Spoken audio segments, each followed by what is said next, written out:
Welcome everyone back to another episode of Let's Set the Tone. We're starting to pump them out again, which is good. We'll see how long that lasts because there's a holiday, of course, coming up here. But once again, as you see, the one and only Josh of Half-Ass Beer Review, somebody you see probably in a lot of our content, vice versa, or just hear about constantly. And if this is your first time meeting him, sorry. But that's how we're rolling tonight. So we got you through the gauntlet the first time, of course, and now we've got you back here for an actual conversation. I'm not as nervous this time. I feel like I can breathe. Right. Unless you pull out some like wild card that maybe you didn't last time. You're just in the middle of conversation. There was a couple I didn't pull out that I didn't know if we could talk about publicly. So, okay, yeah. So there's potential if you keep effing with me that I might do that. So.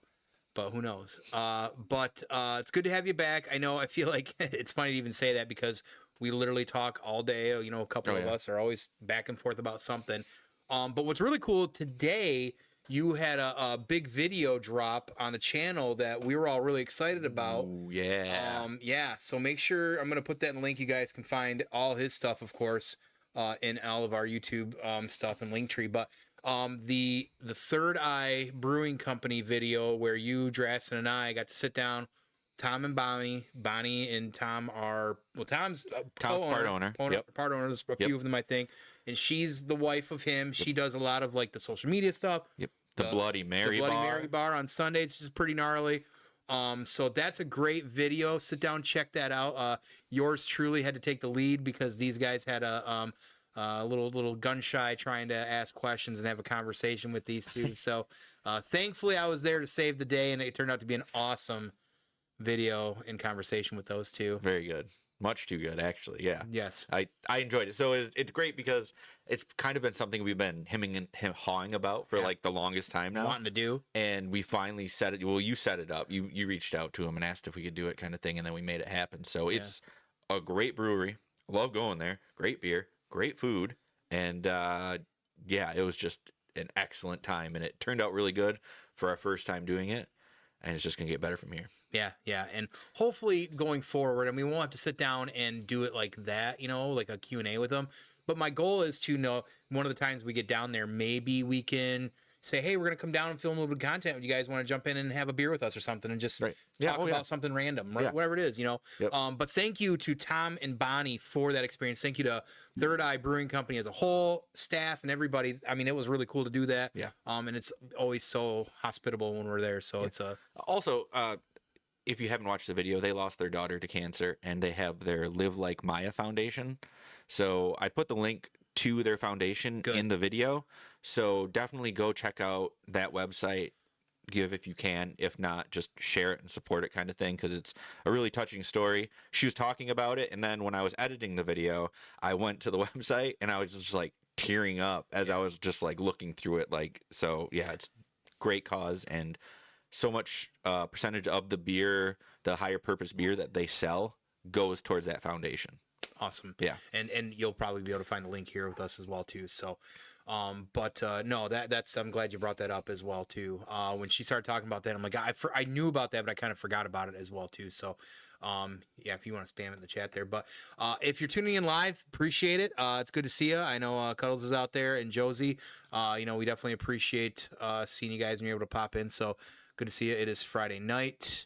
And man, I'll tell you what, it's been a long week, work wise, and I'm just definitely ready to kind of kick it. And Britt, of course, once again, is somewhere in the state at a concert. I think St. Andrews tonight is where the concert was. Nice. So she's in Detroit. Who's she seeing? Rancid? No. Is she skanking to Less Than Jake? Right. I don't know who she's seeing tonight, actually. And a lot of the times she goes to these band stuff and this emo. Oh, yeah. So, like, I instantly kind of like have a hard time because I just not my thing. So you don't have the swoopy hair for it. No. But she did see, and I'm very proud of her for this and jealous at the same time. Her friends are big Black Dahlia Murder fans, so she got to experience them like a week or two ago. Very cool. That was her first time seeing them, and I'm like, please play Funeral Thirst, and they did. I have a hard time Creed. with the new vocals. Dude, Creed, yeah. That was last night in Detroit. Creed was last night in Detroit. I had a few coworkers that went, I'm sure you did. Pretty jealous because I wanted to be shirtless in that crowd, singing My Sacrifice. I would pay him if I won the lottery. I'd probably pay him $1 million just to play that song for like an hour. Yeah. Okay. Yeah, I'm a big Black Dahlia Murder fan. I've seen them 2 or 3 times in the last 20 years or whatever. Yeah. Just an awesome band. And it was unfortunate we lost. So Josie, Sunny Day Real Estate. And when you want to talk about emo, right? There was a mainstream confusion about what emo is, and a lot of it is the swoopy haired, like dark hair. You know what I mean? Especially in the early mid 2000s, right? What I knew it originally is like Sunny Day Real Estate, Juliana Theory, Bright Eyes, and stuff like that. Okay. So, it's funny that he brought that up. It's like I didn't expect to see that name pop up, especially when we started. Yeah, he dropped quite a name. I don't know if you guys can hear it, but we are dog sitting right now. Our niece, a wiener dog. I don't know. Can you guys hear her? Maybe you can. I don't know. I don't know what's going on out there. But clearly there is some commotion that's got her barking. Yeah. So good. Okay, good. Yeah. Then she can. I think we're good. Yeah. So, but outside of awesome emo music, well, my emo music, like I always say, is like 90s 9 Inch Nails, and my emo music's a little bit different, but way cooler, anyways. Yeah. So, way cooler. Sure. Way cooler. Way cooler. The first thing that we're gonna get into tonight, though, is Burger King. Burger King, dude. Because I'm going to start with this. First of all, I am a huge Burger King fan. And Forge Hammer always jokes and says that he thinks that they're somehow paying me because as much as I'm always like supporting their, food or whatever. And I really don't eat it as much as I make it sound to be, especially recently. But even before that, I just don't. I don't eat a lot of fast food by nature. I try not to. But if I choose to, if I have a choice and where we're going, Burger King's going to be the place. And it's been like that for absolutely years. And one of the things that I appreciate about them is in a time, especially even since COVID, when menus have shrank, they've tightened the belt on certain things, where McDonald's also used to be more about promotions and different stuff, especially in the late 90s and early 2000s, they've kind of gone back to the OG format, which is small, popular things and just focus on those and make them great. Right. I'm not a McDonald's guy, but that's pretty much how it is. So, but Burger King, on the other hand, is the opposite. You look at Wendy's, they got quite a diverse menu. That's why I like Wendy's a lot too. You fucking get chili, you can get a potato, whatever. But Burger King consistently is pretty self-aware. Yeah. But they've also continually still putting out different sorts of limited time food. And what's really cool about them, and I look at this kind of like how Third Eye uses the higher purpose. Yeah. They've used the Whopper as a higher purpose. There's a lot of Whopper variants, and there's a lot of things you can tool with it. And they've done that recently. And we've got 3 behind us right here on a platter. A nice platter you can't see, but I'll zoom in a little bit here. I'll even bring up the camera for a moment. We'll bring the table cam on. Ooh. We're stepping into the Whopperverse. Stepping into the Whopperverse. That is a nice tray of Whoppers there. So we're going to get to those in a minute. I already turned the camera off, but it's good that you're doing that. I was going to start pinching. Oh, that we're going to do a little cheeks. So you want to get some cheek pinches in there? We can do some cheek pinches if you want. They're probably a little bit cold. I thought we'd go live a little bit sooner. I said we could put them in the oven, and we didn't. It is what it is. So anyways, I want to talk about the 3 of these. So I'm going to pull up. We know what we're doing first, right? You already remember. Okay. I remember. Okay. So the first one here, so there's 3. The first one is the fried pickle ranch Whopper. We're going to try that. And there's the maple bourbon barbecue Whopper and a Mexican street corn Whopper. Now, this is the fried pickle. So it's got fried pickle ranch on it, I believe. Let me look there. Now I can read. Cool. Flame grilled beef patty, of course, topped with pickle ranch, lettuce, fried pickles, bacon, Swiss cheese, all on a toasted sesame seed bun. So you're getting some good looks in that. Oh yeah. You were talking. I was like, you were excited about that. I'm excited about that. I love fried pickles. So. Did you pull it apart? Make sure. Is there bacon on this as well too? Yeah, there's bacon. You just read what was on it. Now you're asking me what's on it. I was not retaining the information at all. All right, so you can use the wrapper if you want. I've got all kinds of napkins around here because I'm a psychopath about hands and napkins. Eating out Whoppers is so fun. It really is. Yeah, the street corn one, Cuddles. I am. And after we're doing this, I want to pull up some information on how Burger King's business model has completely changed around. Cool. Are you ready? You're just ready. Okay. Yeah. I'm ready to hear about the business model. Oh, fuck yeah. Mmm.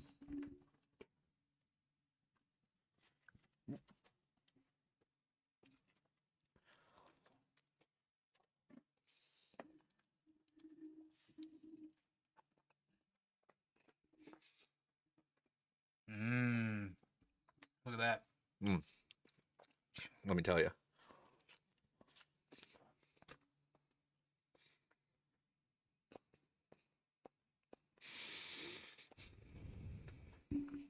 Fried pickles. Okay, I'm gonna take one more bite, then we're gonna talk about it.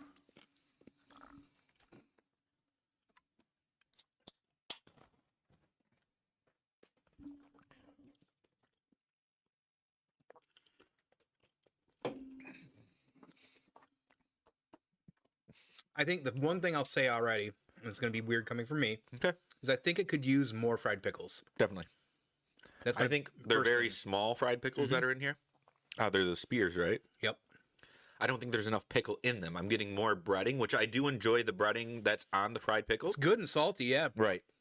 But I do need more pickle. Maybe they should just supplement pickle slices in with it.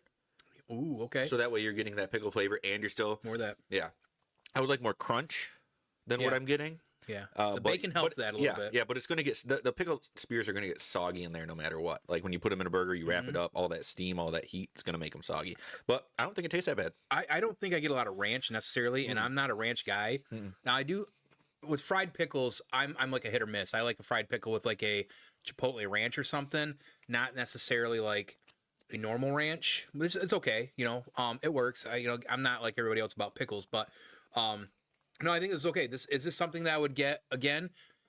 I don't know that I would. I feel like it's more of those folks like out there that you psychopaths that love your pickles. Yeah, I'm one of them. So, but the flame grilled. I mean, come on. I love that portion of it on Burger King stuff. The Swiss cheese is a really nice element to it. It's a nice change up from like the rest of their stuff. Just gonna say the Swiss cheese is something I really appreciate as well too. Yeah, I had to take another bite. I just wanted to get more of that Swiss cheese. And you're hungry. Yeah, and I shouldn't be, but I can eat because I'm a glutton. So that's fine. Yeah, that's fine. But no, definitely. I just recently ran into creamy Swiss cheese at the sandwich shop in Bay City. And you can't get enough of that. I can't get enough creamy Swiss cheese. Jesus. Yeah. I wish they would have put that on here. Well, maybe you can, go to Burger King, get the ingredients you want of it, and then put it on the side and then build it that way and see if you can do something better. Oh, yeah. And then contact the Burger King, king, and see if you can get a hand in that. Oh, hell yeah. All right. So I think that we like it. I like it. You probably like it more in a little bit than I do just because you're a pickle psychotic kind of guy. But I like it. I love it. And I want some more of it. Shout out Tim McGraw. Tone's favorite country star. Maple bourbon. Maple bourbon. Here we go, baby. I'll let you do your thing. Oh, let me. You're doing a great job. All right, I also have short arms, and you have. I should be like a hand model. You should be. Wow, look at that! Unwrapped it perfectly. And we pre-cut these, which was smart. All right, do your thing. Yeah. I can start talking about it. Yes, I am. Thank God, there's somebody here to help me do what I'm doing. So the maple bourbon barbecue Whopper, maple, what is it? Flame grilled beef patty, of course. The whole reading thing's the thing I'm having trouble with. Topped with maple bourbon barbecue sauce, crispy onions, jalapenos, maple bacon seasoning, the bacon, and American cheese. All, of course, on a toasted sesame seed bun. Yeah. How does that look? Now, Cuddle said you tried it. He thought the bourbon sauce is legit. The one next is the one I'm really curious about. I feel like already I'm going in this saying that I got kind of a feeling I know what this is going to be like and taste like, and I'm okay with that. Yeah. I listen. I'll say in a second. I'm gonna bite and then we'll talk.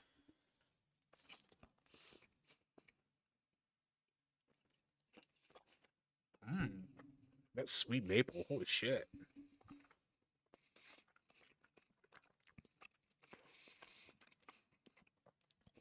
They had the spicy Whopper, right? Like with the sauce and the jalapeno chips on it. The angry or yeah, I love these jalapeno chips. I do. I think they did that with one of the melts too, or maybe that was just jalapeno. This is sweet and like mapley. This is like maple syrup. What do you want? And it's an already sweet barbecue sauce, you can tell. Like, you know what I mean? Like, you get that brown sugariness. Yeah. Yeah. Oh, then the jalapeno's hitting really good. Yeah. Got a good bite I of know. that. When you get the sweet and spicy in one bite, this thing's killer. Okay.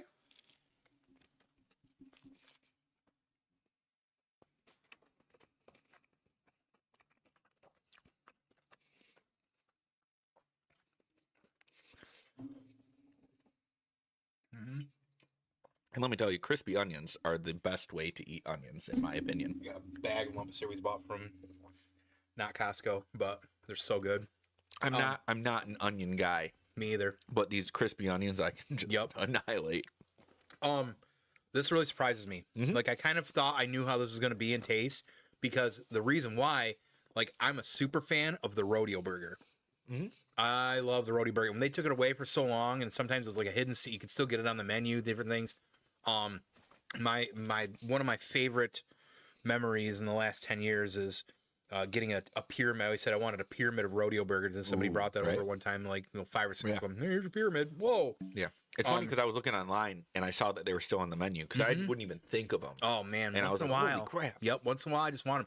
The onion rings are awesome at Burger King because they're not like normal onion rings. They're, it's like diced onions or whatever. Like they're honestly one of the draws for a lot of people. I don't get them often, but man, the rodeo burger, and you know why the rodeo burger exists, right? You know what movie? Garth Brooks? Toy Soldiers. Oh, okay. Nice. Or whatever. Yeah, Toy Soldiers, a small whatever. Remember that? Okay. Remember that? Isn't there 2 movies called Toy Soldiers? There's like the one about that we watched, and then there's like one from, yeah, something like that. Yeah, That's like a real movie. yeah. Rodeo burger might be the best value burger. I think that's hard to agree. I'm a big fan of their normal double cheeseburger. Their double cheeseburgers are killer. That's what I get most of the time. That is my so here it is. The double cheeseburger from Burger King is my favorite burger in fast food, just because I know I'm always gonna want it. Like, I love the Whopper, don't get me wrong. Okay. But because I get it, because sometimes, like, I just want a little bit on the go. Right. It's my favorite. It's consistent. It's always just mustard, ketchupy, and pickly. Good. I got you. Cool. Cheesy. Bacon. Yeah, and if you do the bacon, even better. Yeah, but their double cheeseburgers is standing pretty tall there for me. So small soldiers, not soldiers. Yeah, small soldiers. Yeah. Thank you. That's what it was. All right, one more little baby bite, because I got a little bit here. This sauce, though.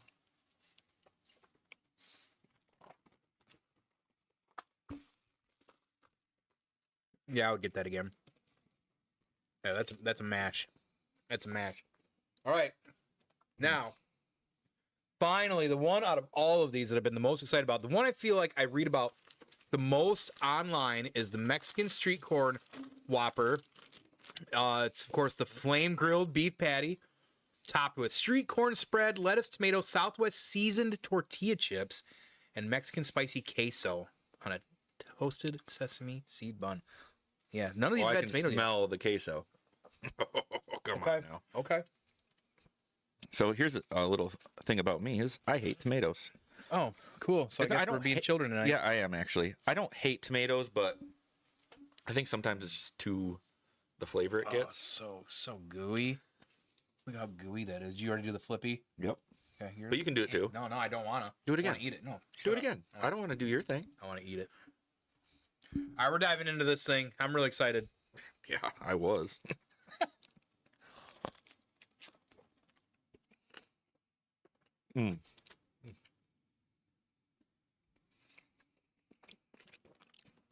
Oh, shit.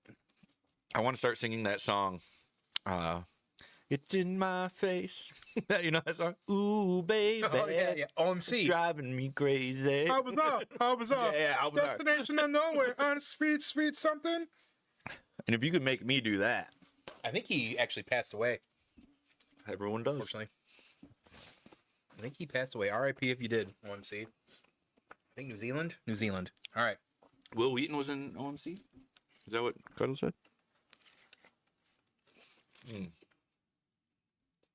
Man, when you get a good bite of all the stuff in the middle like that, I mean, especially if you got some tomato in there. That sauce is boss. Yeah. Come on. The tortilla strips?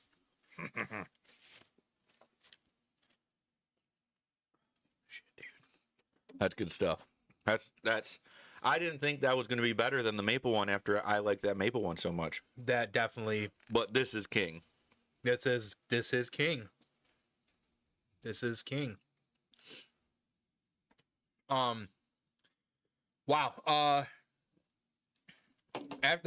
So the bourbon surprised me, and then this has just come swinging to do what I hoped it would. Yeah. It's honestly it's like eating like, I knew it sounds stupid, but it's like it's eating like a fucking taco or burrito. It just tastes like that, you know.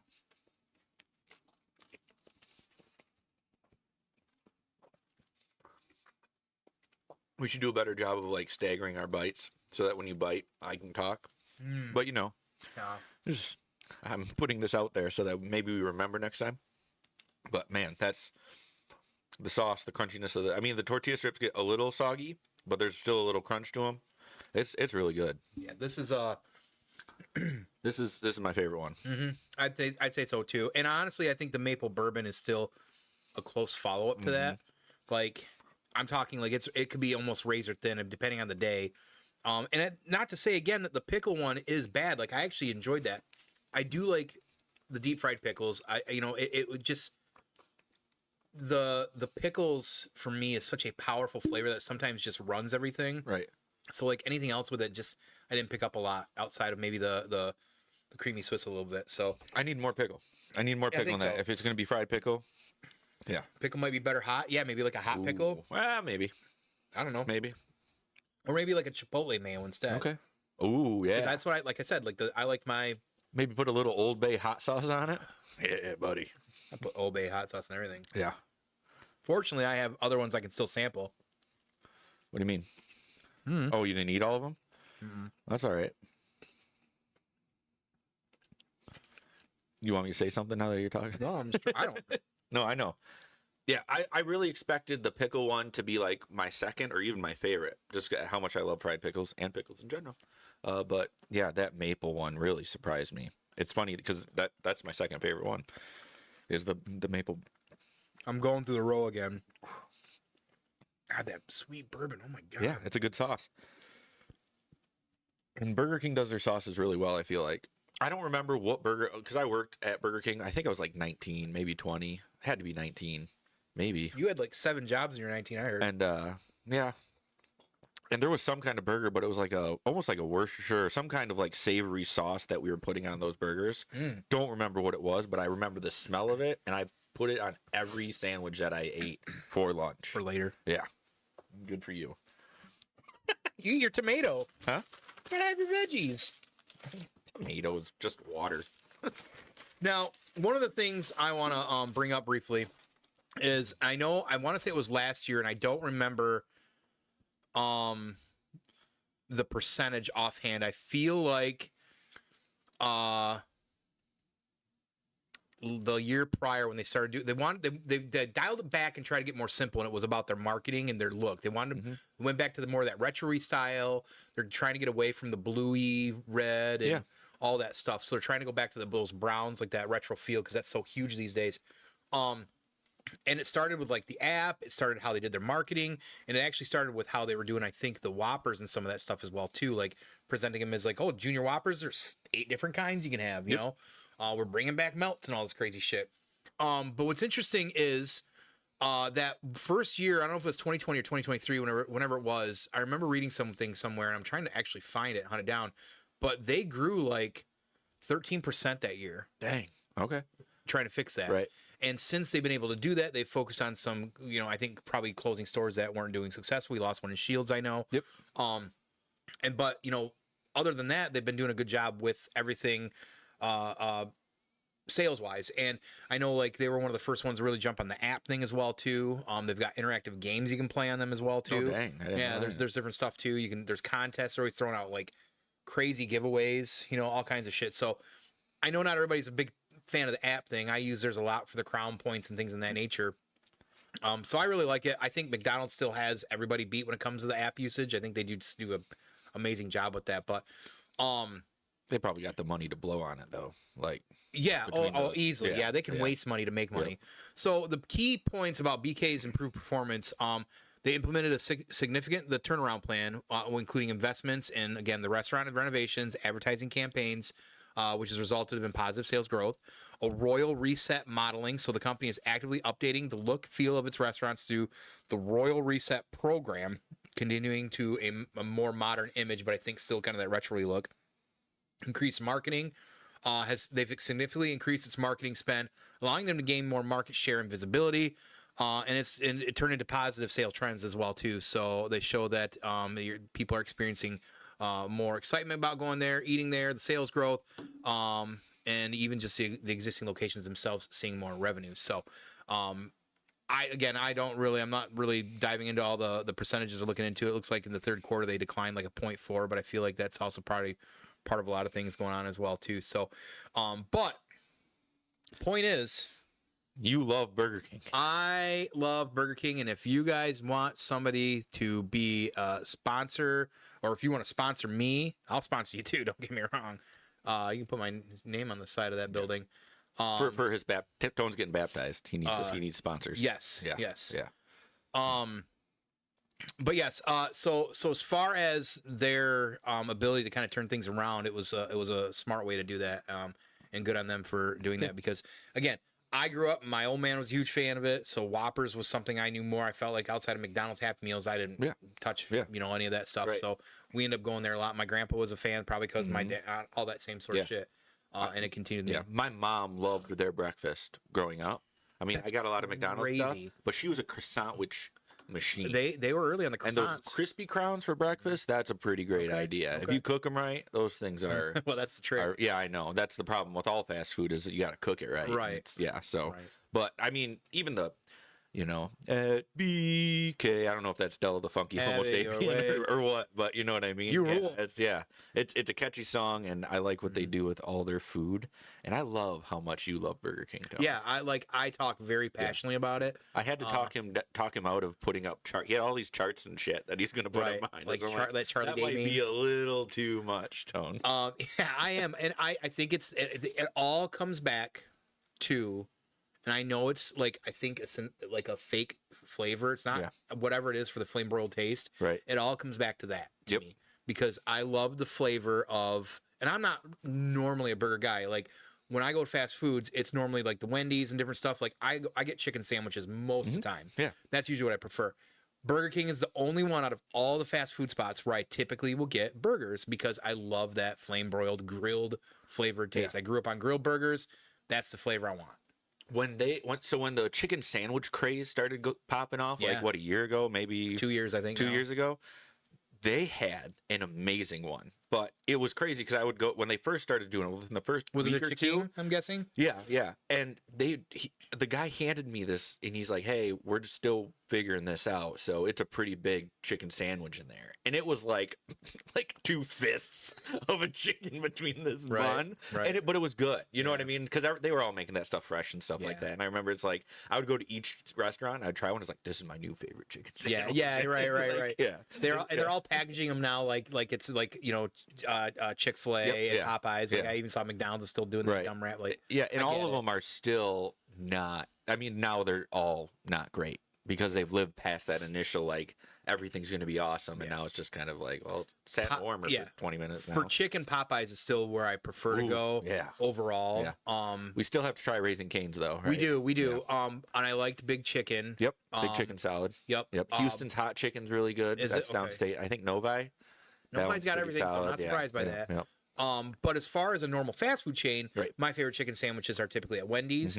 Outside of, there is one that I love, and I know in my head this is a Tyson patty, but I know the Long Boy from Burger King. Oh, yep. I got the Long Boy, that processed chicken patty. I still fucking love it. I got it. Still love it. Yeah. It's a nice little gimmick that they run there with that thing. You know what I mean? Like, we're going to make a sub. It's going to look like a big old hash brown from McDonald's on the sub. Right. Yeah, the spicy chicken from Wendy's, as far as the normal fast food chains, like they've got the best chicken sandwiches, period. And man, they did that Italian one, that mozzarella puck a couple years ago.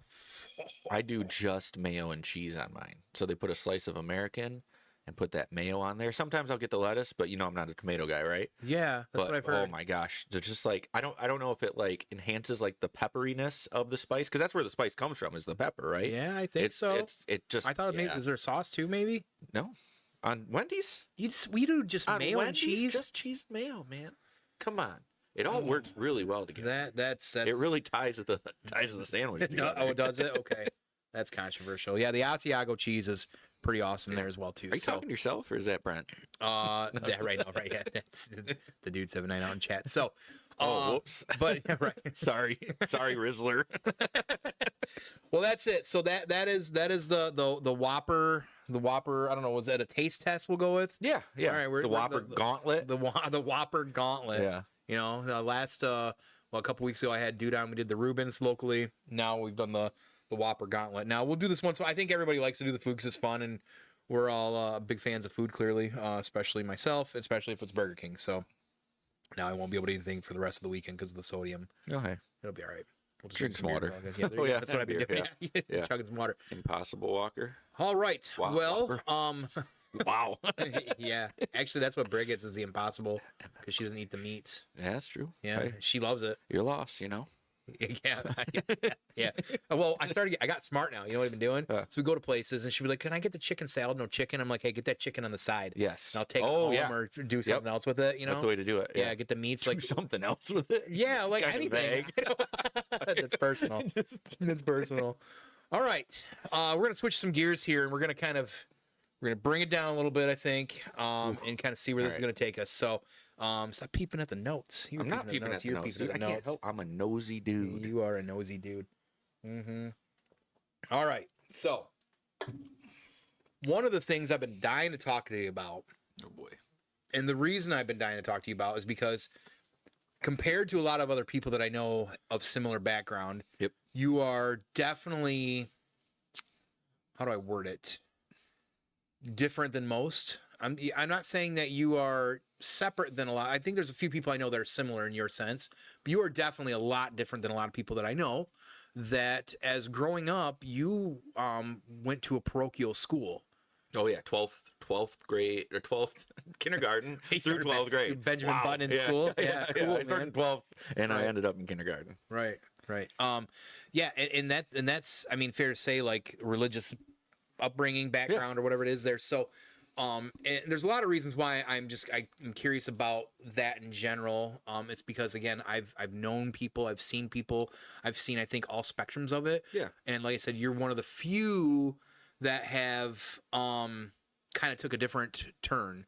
Draston is another one as well too, but his happened much later, I feel like, in life as well too. So but let's start there, I guess. So what, I guess early on, was that something that you feel like you just know that like, hey, your parents, you know, whether it was your mom, whoever it was, like, I guess who said, okay, this is where you're going to. Yeah, well, I think it was my grandpa went to that school.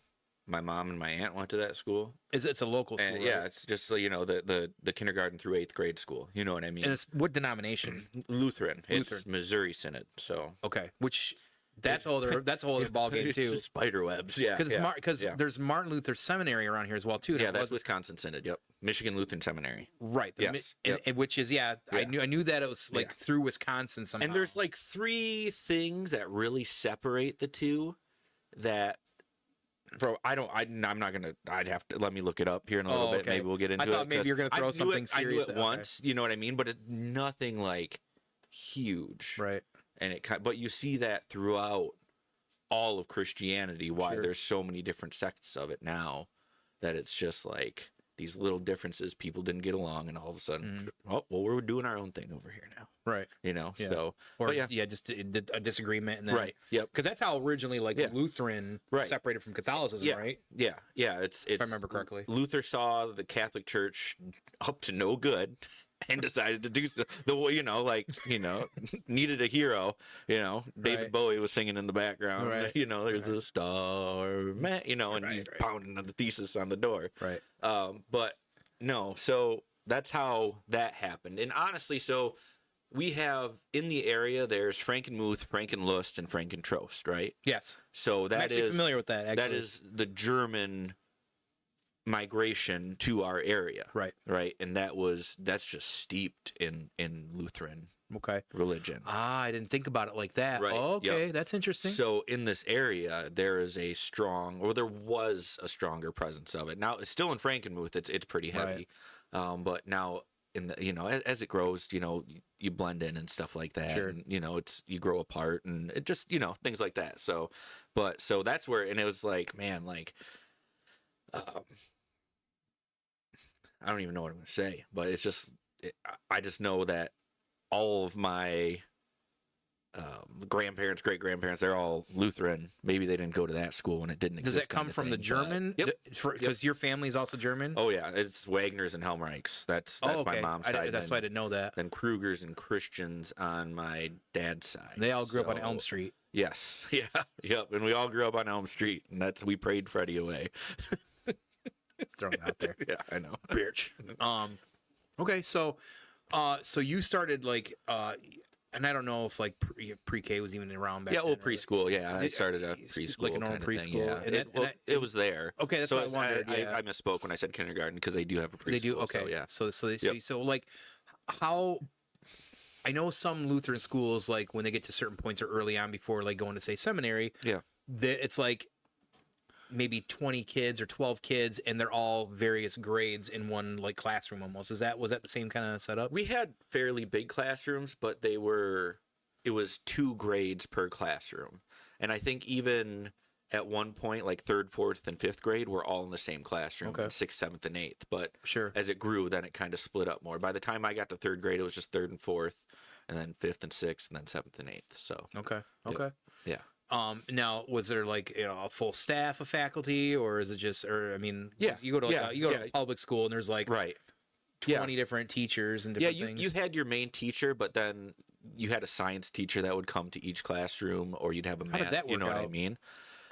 They just set it up right. So like I'm in 3rd grade, right, and say Mrs. Schmidt, she's my main teacher. She was. Well, it's time for science, so Mr. Pickleman would come to our classroom. Mr. Pickleman, if you want to talk about German names. Okay. And he was also the German teacher when we learned German. And he barreled pickles in the evenings. Yes. I was wondering what all those barrels were out behind the school. right. He was it was a weird stench. Turning cucumbers into pickle. Yeah, and then she would go teach her, because she was also the gym teacher, so maybe they would have gym while he would come and teach science. Okay. Yeah. Okay, so science in a parochial setting. Yes. Are there things they kind of just dance around and don't address at all, or they? I think at that point you're so young and getting into it that there's not really any deep dives into what's what and why is why. Okay. Yes, okay. Because you're still learning creationism in your religion class. Okay. And it's touched on a little bit into science, but you're just you learn about the planets, and you don't learn about Okay. The Big Bang didn't even come into play, I don't think, until like high school. Maybe they crap talked it a little bit, like in 7th and 8th grade, but it wasn't. I was always curious about that, I guess, as well. But I think it's safest for them just to not say anything about it at all. Yeah, because if it's out of sight, it's out of mind. Right. Yeah. Or out of mind. Especially while they're trying to develop that that thought in you of this is a ridiculous thing that other people are talking about. They're trying to pull you. Right. You know what I mean? So once they get the base in you, then when they're like, hey, this is what the outside world's going to try to teach you, you can be a little bit older. Yeah. Okay. Yeah. Okay. It's kind of you kind of played right into that perfectly. Because I was actually that was one of my questions I was going to ask as well too. So, and you kind of touched on it briefly. So, clearly it's a religious type of school. So how do they weave that in throughout the day? Is there do you have like a class that kind of like dives into it? Like, I mean, do you basically take straight learnings from the Bible? Is there like a lesson? Like, how does that or weave into a day by day? I mean, you have your religion class every day, where you do like memory work and you Bible stories and stuff like that. And then you have homework on that kind of stuff too. You start the day with a prayer. Before you eat, you pray. Yeah. You pray before you leave school. You have chapel every Wednesdays where you go over to the church and you have like a small church service.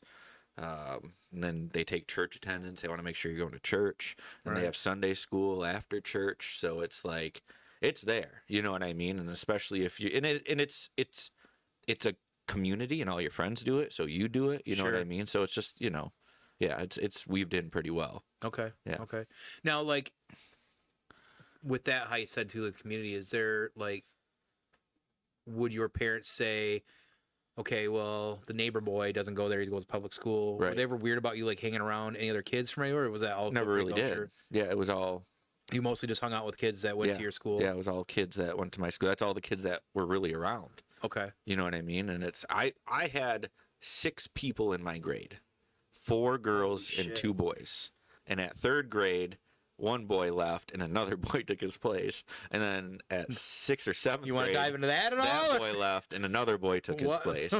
I didn't know. Well, so here's the deal, especially with the smaller like parochial schools, is if there's any learning disabilities whatsoever, they can't cover that. Because they're limited resources. Because they have limited resources. They depend on that's a special like teaching, and they're not getting a lot of, you know, there's some money trickling in from the state, especially now. There's like programs and stuff like that. Sure. But it's, you know what I mean. They just don't have the same kind of thing. Yeah, he says, thinks he saw this in Stranger Things. Yeah. So how like couple girls in the grade there. Yeah. Clearly crushes happen. Oh yeah. How does that work when there's like dude. I mean there's just a couple of you. I mean is it Right. you know I mean it's got to be kind of weird like when there's 6 of you, maybe 2 girls, and like who's trying to like fawn over the attention. Yeah. Was that kind of weird and tough? I mean, I don't know, because I think I was a pretty late bloomer. Like, I had a crush on one girl in particular. Right. Your balls didn't drop till you were 17. I remember that. But I didn't really, like, care about girls until, like, sophomore or junior year in high school. You know what I mean? And then the pond's a lot bigger kind of thing. Sure. So, but, yeah, even then, like, I just remember just thinking, oh, this one girl, she was very pretty. And it's, you know, one of those things where, like, that's how, you know what I mean? That's when you start figuring stuff out. Right. You're just like... And I remember telling my mom about it, and then you say something to the wrong person because you're just excited about it, and then everybody knows. Right. Oh, it's embarrassing. Yeah. Yeah. I bet. Yeah. I bet. I mean, I remember one time. This is embarrassing, kind of, but like, you know, it's funny, embarrassing, right? Yeah. I was in, I think, 3rd grade or 5th grade or something like that, and the buses were late because there was a snowstorm, and so we're sitting on these steps inside the school, and she was sitting in front of me, and she like laid back and rested her head on my foot. And I was like, I'm never washing this shoe or foot ever again. Which one was it? Do you remember? Moment. It was my right foot. Oh, you haven't forgotten. And I remember I had BK Ratch Tech shoes on. You remember those? No, I do remember the British Knights. Yeah. Yeah, I do. Okay. Yeah, so you could ratchet them tighter. Oh man. Oh yeah. You were a little pimp then too. Hey, let me tell you, no, because she did not. No, but she introduced me to Pink Floyd and Marilyn Manson. So that's pretty interesting to hear that, especially Marilyn Manson. Yeah. And she was pretty rebellious. Okay. Yeah. Which I feel like sometimes is a theme in these scenarios as well. Too. And in my life, that's right. I know we're definitely gonna get to that. So at what age, I guess, was it? So you said you late bloomed into girls. Yeah. When did you start wilding out? Was that post going to school? Was that when you did you graduate from there? I graduated from Valley Lutheran. So I went to Trinity to the other through 8th grade, and then went to Valley Lutheran. That's right. That's the other one I couldn't think of around here. Valley Lutheran. Yeah. Yes. Yeah, and I didn't get too wild. I mean, I started exhibiting like junior, senior year. Maybe I started doing like pubes, pushing a little bit. Yeah, right. Yeah. But not until like after high school did I really. That's when the wild out. That's happened. when it a little bit, and then just boom. Yeah, we've heard some of the stories, and if you've watched the first episode of you being on, it's a good time. Yeah, you definitely did rock out. So so that's where so then at that point that's when let's start there. You get out of school, you get out of Valley Lutheran, you graduate. You're still pretty much. You feel have you rebelled really much yet at that point? When is that? So, like, prior to graduating, had you really rebelled out much at all? Or were you still... I mean, I don't think so. Not in any way. Okay. Not away from, like, faith-wise, I wouldn't say. Okay. You know what I mean? I was never, like, the best kid in the world. I was always getting into some kind of trouble. Sure. You know what I mean? But never anything like, You weren't showing kids Marilyn Manson at school. No, definitely not. No. That's pretty... It's pretty funny. Yeah. About then, let's see, what you would have been... And that was like on the bus. You know what I mean? That's like... Right. What's great about that is, so we had to take a bus from that school to Western High School, the public school, and transfer. And then I'd get on that bus, and you're riding a bus with all those kids before you get dropped off at home. Did you ever... Now... That's where I heard ICP for the first time, too. The Great Malenko. I was going to say time-wise, it's probably around Malenko time. Being that there was so many public school around here and kids, and you probably did come across them at some point, I would Right, imagine. yeah. I mean, did you ever feel like you were still fit in fine? Was that ever weird? Was there any like instances where you're like, I can't do that, or I don't think so. I didn't really care that much. I mean, I guess there was probably one point where like we were up north camping and my cousins stole some cigarettes from their parents and went out to the woods and we all smoked them, and I got back and I just felt terrible, and I said something to my grandma. Oh, so you told on her? Yeah, so not thinking I was telling on You were everybody. just like, man, these cigarettes we smoked were awful. They were menthol. But I was, and we all got, and then they gave me shit for that. So yeah, you learn your lesson after that kind of thing. So snitches get stitches. Yeah. But even it's that guilt sticks with you, that Christian guilt. You're still dealing with it today, aren't you? Oh, you wouldn't believe it. Yeah. So right. Yeah. So outside of that, you didn't have any like differences with like a lot of other public kids. No, not really. I mean, I feel like in the movies you see a lot of stuff, and you got to like kind of separate from reality. Kids are still kids. It's not like there's a public school kids are never like, you believe in God or you're a Christian school kid.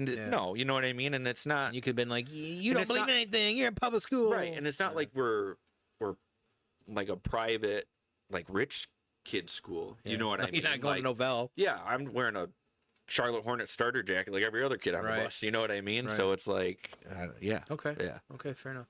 You know, so I know Lutherans definitely have a parochial schools, and I definitely know that Catholics do as well too. Yeah. I'm assuming, maybe I'm thinking about this, Baptist denomination does as well, I believe. Right? Yeah, I know for sure there's one Baptist, Grace Baptist in our area. Yeah. I know that because we played them in soccer when I went to Valley. Okay. So I know they do have a school there. Very small, but they do have a school. I do want to point out one of the things that always drove me nuts about going to a public school and playing parochial schools is parochial schools could technically recruit. There was a way they could mess with that. They could move people around. Yeah, none of it. I don't know if Valley does now because I know we would play seminary there, once in a while on some things, I feel like, right. but I don't know how much Valley Lutheran, but there was some ones in like the Mount Pleasant area we would play, and everybody would be pissed, like, we're fucking playing that school. Because you get to the bigger cities, and they're like Flint, Detroit, and I'm sure they do. They move around kids for their sports. We're gonna bring in some high talent for this next year's football team. Right. I never remember that always being kind of a thing. Calvin Johnson? We want to bring him on board. Right. So, you get out of school. Yep. And what was, or who maybe, I would say, did you meet, or how did that work? Like, how did you start? Was it working that you started meeting other people outside of that ring as well, too? Because some of the people I know that similar, that's when the wilding out started. They started getting different jobs, or started getting different groups once out of school, and then things kind of like either went this way or that way. There was a friend connection in high school. So his name was Cole. And I think he works for the, I guess I shouldn't say, I won't bring his name into it. We don't know where this is going yet. So he was friends with kids from a different school, different area, didn't know him kind of thing. And he called them the group. He was talking about how cool they were all the time and stuff like that. And you know a few of them. But so he introduced me to them. Like he brought me along kind of to them. And that's started, this is, it wasn't completely wilding out, but then that led me to like other people, and then that kind of that's where that went. Where in that was Kurt in that degree? Yeah, Kurt was in the initial degree, and then him and I kind of parted that group there because I think we got a little too out of hand. You two? And not us two, but me. And Kurt is just a good friend. Yeah, you know what I mean. Like he'll go along with it, right? Kind of thing. Yeah. So that's when maybe your stage started hitting. I think so. Yeah. Okay. Yeah. Wow. Yep. What was it? What was like some of the triggers? Was it the partying? Was it the music? Was there anything particular that was like, oh man, I've been listening to the wrong music my entire life. This is awesome. Definitely. I think in high school is when I kind of got into like the new metal, Korn stuff. Okay, so in high school even before that. Okay. Even before that, I was listening to like Limp Bizkit, because I think that was like 6th grade when all that stuff really hit. Right. That kind of carried on into high school. But none of that really led me to feel like I was going in the wrong direction. You know what I mean? Like it's just music. You know what I mean? It's not subjective too, right? Exactly. It's like you can listen to it and still have that foundation. But it was just kind of so.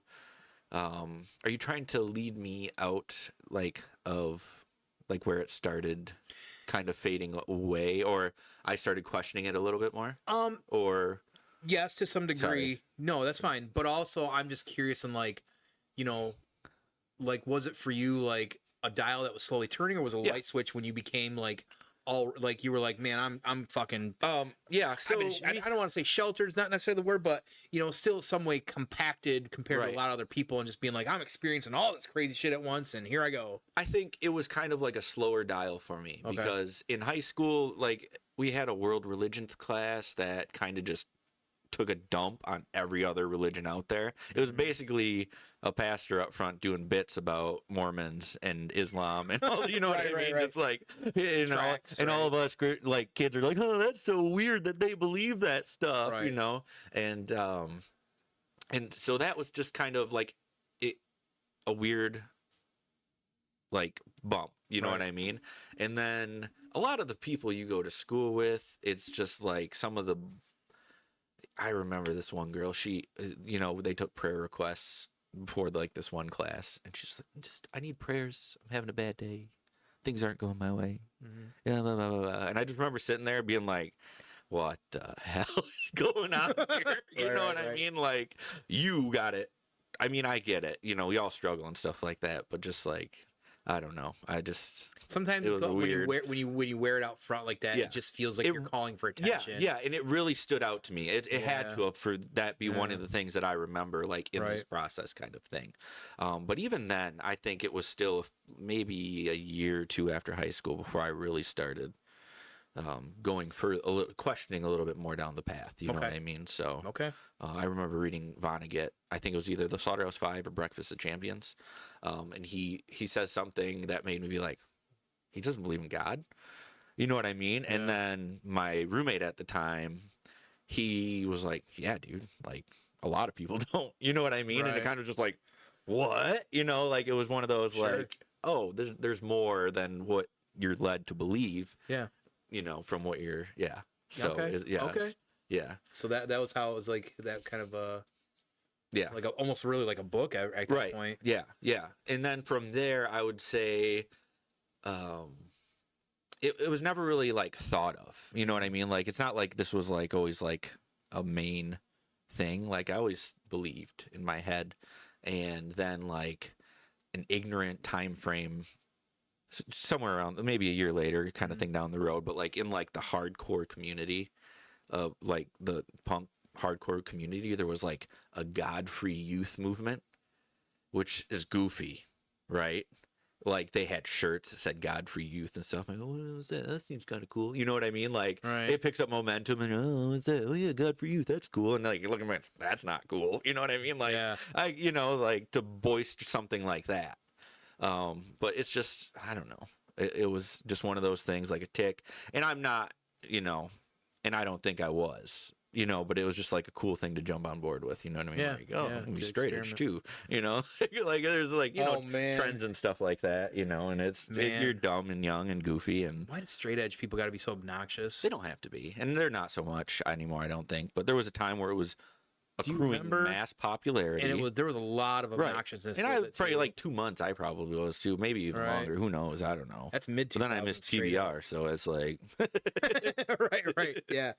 This is cool for a second. Yeah. I think that's interesting because it just shows like, you know, different groups of people, the people you're around. You talked about community, and like, you get around people, and it's almost like your doors open up to different things or think in different ways or whatever it is, and how that influences you, whether good or bad. That's that's also a debate. I mean, but even within that community, you have bands like Sleeping Giant and all that stuff that are very like they pray and stuff like that. And do they Skillet? Yeah. Who is that? Is Skillet? No, I'm thinking of Filter. The guitarist was in Nine Inch Nails. Yeah. But you know, it's goofy youth stuff. Like you're still developing. And you think like, oh, I got this all figured out, and then something else hits you like a freight train, and you're like, nope, piece of going the other way. Yeah. I mean, especially I think, you know, being in the environments that you were, where for the most part it was pretty structured. You know, no matter what you want to say about it, it was compacted. It was maybe tighter knit, but it was also structured. And then once you start to get to a point where you look at that from a different perspective, you know, I mean, who knows, right? Like I said, I've seen so many different variants of people in those scenarios where they go this way or maybe they go this way, and sometimes you see them and it's just like I'll never forget being at certain parties before and being like, oh, that's the whatever kid, and they're like the most craziest trashed out there. But it makes sense because, you know, they might not have experienced that and they're going through that at a later time or whatever, and they don't know when to pump brakes or whatever it is. You know, he's seen some wild ass shit. And I think like playing a part in this is that whole time, like my family was there and it was like, you're doing this, you're going to church every Sunday. If you live here, you're going to church every Sunday. Right. You know what I mean? Cut your hair, boy. You're doing this. Yeah, exactly. Cut your hair. You're going to do this. You're going to go to college. You are going to go to college or else you're not going to live here. And that just like, and I'm not the school learning person. Right. And I didn't want to go to college. Especially right away. I'm like, dude, this sucks. Can I get a break? You know? And they're like, no, you're going. So it's like also that. And they're very steeped, you know, the family's just steeped in religion. And they still are, correct? Yeah. And they still are. So it's just kind of like this, like, you ever go up to your room and just like one of these days, like, I just want to rebel really hard, just crank up some Twisted Sister? Oh, dude, no. It's just, we're not gonna take. Think of the music video. Yeah. Sorry. Yeah. This is my head. I just saw D. Snyder coming into your room and it's no blame to my parents because they just wanted what's best for me. Yeah, you know what I mean? Like they had no ill intentions in any of it. And that's not, you know, like you got to, in this day and age, you got to be careful a little bit of that. I do think there's a lot of scrutiny that should happen. Yes. But there's also a lot of, you know, you got to also understand that sometimes intentions just might not be where you feel they need to come from originally, you know? So, let me ask this. So that's a good question as well too. Has that upbringing affected how you raise your kids? Oh, definitely. Yeah, definitely. It was like I said, so my stepson and my daughter both go to the same school, or he did, you know, he's in high school now. But I definitely don't force Tyler is a person, right? Mm-hmm. And he has things that he wants to do. Now I will guide, right? But I will not be like, hey, this is the way it is. Yeah. It's, like, I mean, it's tricky for any parent. And, right. Yeah, like he was coming up on high school and I'm like, well, here's what you can do. Right. You can go to Valley or you can go to Western. I preferred him to go to Western kind of thing. I was like, if you want to do a trade, there's a lot more options there. They have school that you can, like junior and senior trade, year. Like Yu-Gi-Oh or Magic? Yeah, you can do, exactly. Yes. Yeah, Pokemon, actually. There you go. Yeah. That's the thing these days. But, you know, if you want to do HVAC, you'd start junior year, senior year. Are we talking like HVAC is in a trade? Yeah. Yeah, I don't know, like, if it's HVAC specifically, but you start learning that stuff and then you're a little bit ahead of the game when you want to enter school or become a journeyman or anything like that. Especially those trades, man. Exactly. And that's something that interests them because, you know, college isn't a sure thing. Mm-hmm. You know, it's just one of those things like you got to know what you're doing and it's got to be something that's growing, that's going to have jobs. You know what I mean? Because that trades is a good spot for that. Pulled over everybody. Yeah. And so he's going to Western, but he doesn't want to go into the trade. He wants to aerospace engineering kind of thing. Okay. Right. And he's super smart.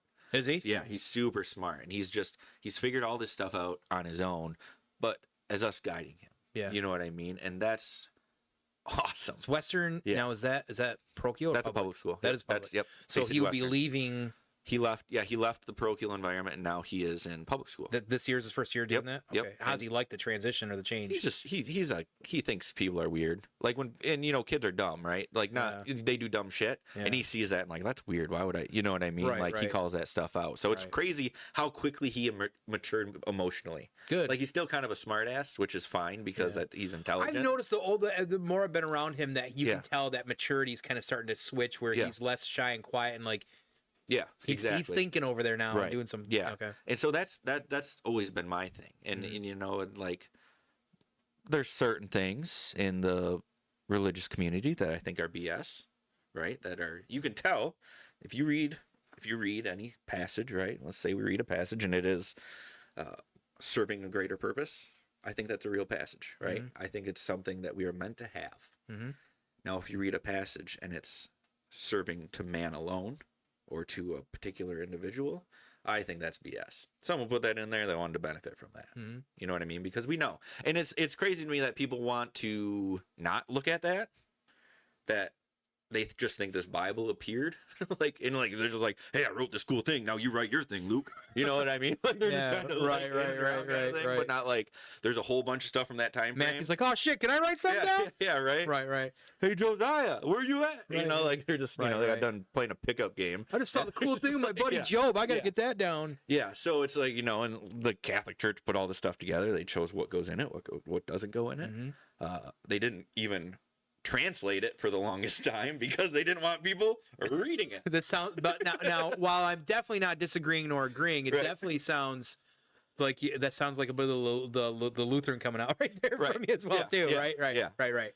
And we don't. It is what it is. And it's not just only that though. But we picked up the ball and we ran with it. We're like, oh, we think you're doing shady stuff, but we think what's already established is good. Right. That's what Martin Luther did. Right. So there's still stuff in there that you read and you're like, oh, what? Like Jesus wants me to give 10% of my money to the church. Wait, Jesus wanted to give up all his possessions and follow him, but I got to give 10% to this. That's so the church can survive. So clearly the church put that in there so that they could survive and make money. Right? That serves no purpose except for that establishment. It's a head scratcher. It is. Yeah, it is. So that's just one little thing.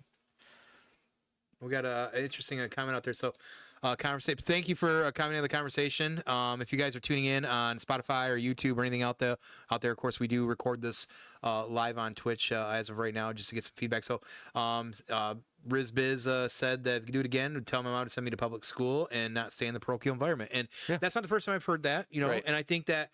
Hindsight's 2020 at that point as well too. So appreciate you stopping in and commenting that. That's appreciate the perspective as well too. And that's what this is all about, right? It's all about perspective as well too. So holy shit! Look who it is. Truth Beer Podsequences. There we go. Make sure I wish I had a link for them. Why don't you pull something up and I'll talk for a minute. Yeah, I can try to do that. Dude, you're doing a good job. Maybe Julie can learn how to pronounce Fata Morgana while she's at it. Oh shit. Well, it's good to see you. We appreciate you being here. We recently got to meet Marco and Julia down at Saunders. What? You not be able to type? You don't even know anything? That's right. Yeah. Oh, there we go. But no, we don't mind promos. Are you kidding me? But for me, the reason part of this is also, something I want to talk about with you as well too, because we've had a few conversations on our many long drives about things as well too, and it's funny because, my perspective is way different than everybody else's. I and I'll briefly touch lightly on that here in a moment.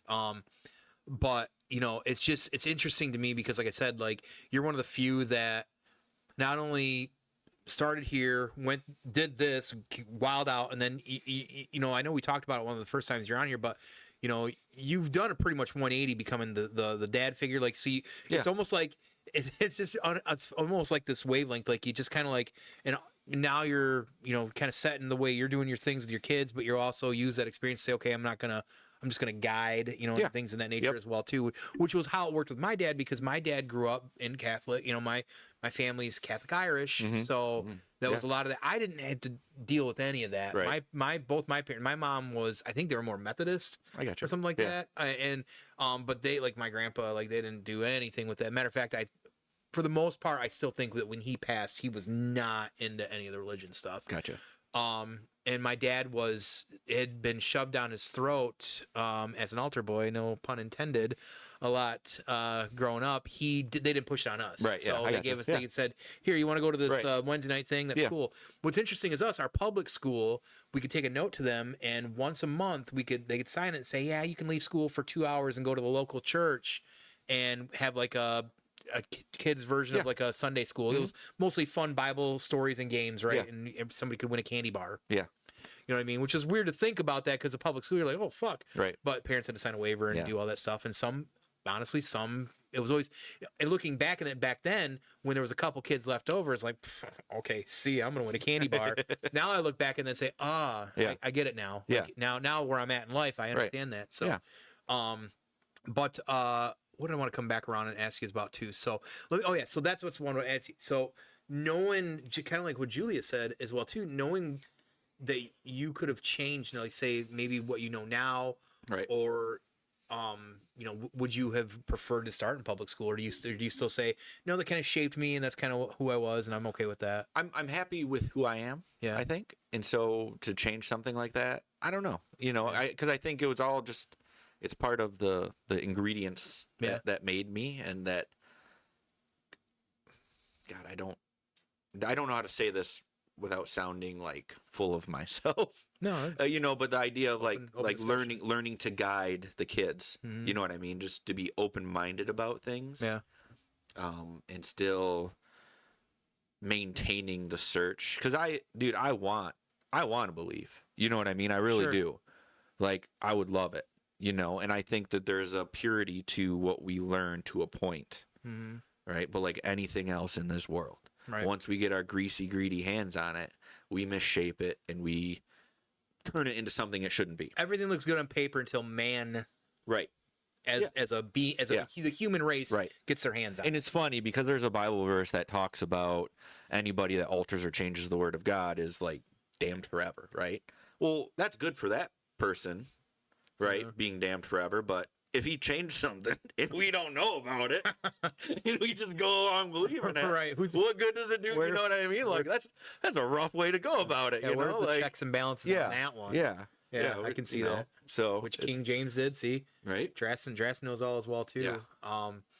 That's kind of funny. So, how do you feel now at this point about, like, where are you at now, if you don't mind me asking? And you don't have to answer that. Like, this is like in life, like how, like, where do you lay with all of it now, of everything you've learned and where you've been at now in life? There's this thing that I heard that's pretty cool, and it said science didn't disprove God, science disproves religion, right? And I like that, and I'm trying to find a way that I don't like it, right? Whenever I find something that I really like, I'm like, okay, how can I call BS on this? Critical, right. Yeah. And so far, I'm like, well, it's a hard, it's kind of like religion. It's a hard thing to disprove, right? Or you know what I mean? Like a lot of these things. But I don't see. I want to find it. You know what I mean? Like, I want to find that thing that makes me feel good, that this is my purpose. And right now I'm at the place where either this is a matrix situation. Right? I've been down this rabbit hole, but yes, continue. Yeah. But right now I've really been feeling I've been created by God. He loves me, and he wants me to love everybody and do good. And that's how you feel right now? Yes. Okay. And I am really experiencing like the whole like not perfect, and you're not, you know what I mean? Just like you got to work on these things, but you can't work on everything. It's just like, it's super hard. Sure. I believe that we all pray to an extent. Okay. It's a lot of self processing. Like when you take a shower and you're thinking of things, you're trying to, how can I improve? You know what I mean? Like all those things, right? Like it's, you know what I mean? Boy, I don't know. I just think that that's our purpose, is service to each other, because that's what God's purpose was towards us. And yes, there's commandments and rules, but like I've said to you before, there's forgiveness. Mm-hmm. God gave you forgiveness. That means he cares more about you than he does about the rules he gave you. Sure. Right? Mm-hmm. So that's just kind of where I am. You know what I mean? Like I'm searching for it. That's fair. You know, so it's not like, and there's a lot of good things in that book. There's a lot of good things in all those books. Mm-hmm. But it also comes with the weight of man. Mm-hmm. And that's like, you got to read between the lines on a lot of that. You got to be careful. And I think that's one of the things that we're at today in the world. I think that as for somebody mostly looking the outside in, like, I see some of the things and some of the way people react and behave today. And I'm like, are you trying to tell me and convince me you're a Christian? Well, yeah. Like, no one reads. What I mean? No one reads it. No. They claim to know it. Here's the deal: is they say they read it, but they read the devotional books, and the devotional books are hand-picked verses from the Bible, and then a thought of whoever the author is after it. Right? So I'm reading all these verses. Well, are you reading all of it? Did you read the part where Lot's daughters have sex with him after God destroyed this whole city so they could repopulate, the earth? Mm-hmm. Like, no. Of course not. And then they get uneasy about it and they think you're lying, but they'll never go read it for themselves. You know what I mean? Like, it's absurd And that's one of the biggest turnoffs for me is just Right. like you present something, Yeah. they don't want to dig into it, even though it could help them grow and become stronger in a faith of service. Sure. That what God and Jesus wants. Yeah. Okay. Right? Fair enough. Yeah. Fair enough. Is this going the way you thought it would?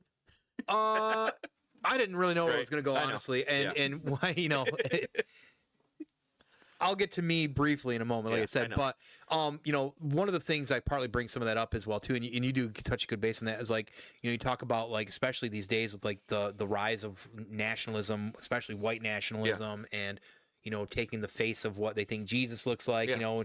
You present and say, hey, this person actually was Middle Eastern and had brown skin. How would that work out for Right. you? Yeah. And probably people's heads would explode, like, or melt like in the Raiders of the Lost Ark or whatever it is. So I guess one of the questions I have, and kind of before we get to the end of this part of the discussion, but because you talk about how it's it seems like a lot of that is self-serving for some people, or can be. Yeah. I think one of the things that makes somebody like you unique as well is that it's like with anything, the moment you stop questioning and just die hard following or believing, that's when the blinders come on. You got tunnel vision. You know what I mean? Like, everything, no matter what it is, whether it's religion, even science, like things change because you provided with new material, perspective, information, and that's how I look at everything in life as well too. So I say that, but because I said, like, I see people's behavior and I'm like, you're a Christian? Like, I see people on Facebook commenting the way they are, and then you go to their Facebook page and it's all like God stuff. Yeah. And I'm like, are you fucking kidding me? Right. They read the Clef Notes, and I know you know what I'm talking about as well too, but like, do you sometimes feel that in some of those schools? And I'm not saying yours, and I'm not saying I'm not picking anybody, but it's almost, and from perspective, homeschooling and different things as well too, that sometimes I get when people say, like, it's kind of culty, or there's indoctrination, or and just in general in that sort of sense. And again, I'm not trying to say like it's all like that, and you'll get my perspective here shortly, but from your perspective, do you even kind of see that as well too in some senses? Yeah, I mean, you learn it. When you learn something like that, preschool, kindergarten, first grade, and all that stuff, that's what it is. And I don't think it's on purpose indoctrination, right? Because I think that the leaders, people that go into service for the church, they're not bad people, and their intentions isn't anything bad. They want what's best for these people, right? Some, right? But I mean, there's some that aren't, right? There's definitely some bad stuff going on in there. Westboro. Oh my gosh. I don't know. So yeah, it is. It basically is indoctrination, right? But we're gonna put up with that no matter what, because it's just a different indoctrination when you go to public school. Yeah. Right. Yeah, maybe. So, I just think it's scary when there's not questions asked, right? When there's no perspective of, oh, well, why do you think this? Or, well, that's weird that that's here, because that's not something that sounds very godly, right? Right. So I think if you can do that, if you can put aside your ego, you can question these things and still remain where you want, right? And still accomplish what you're looking for. No one wants to die. You know what I mean? People really don't. Right. They're scared of it, and they're scared of losing the people that they have here. So it's a very easy thing to want to switch into or to believe, so that, hey, one day I'm going to see my grandpa. Right. I'll see him again. You know what I mean? But at the same time, when you really read it, it's like everything earthly about us will be gone. Right. So it's like, any of these thoughts or anything from here, it's not going to be there. You know what I mean? It's a really, see, it's this process, right? That I knew that, and I'm still talking about how I feel, and then I'm bringing, it's just interesting. And like I said, like you see, like the way sometimes, and it's like that with everything. I'm not saying that, things that aren't religious don't get weaponized by words, but it's interesting these days, especially now, it is some of the crazy, like, stuff that you see, or the rhetoric out of people, and then you're just like, what the fuck? Like, I think people really feel better about their lives when they can point the finger at somebody else and say that you're going to hell. Yeah. You know what I mean? And clearly in the Bible, take the plank out of your eye before you criticize the neighbor about the speck in their eye. Sure. You know what I mean? Like, that's pure. that's a growing message. That's Yeah, saying that be is good for yourself for everybody. Right, right. You know, like that's one of you see that in there and you're like, that's good. Yeah, That's good.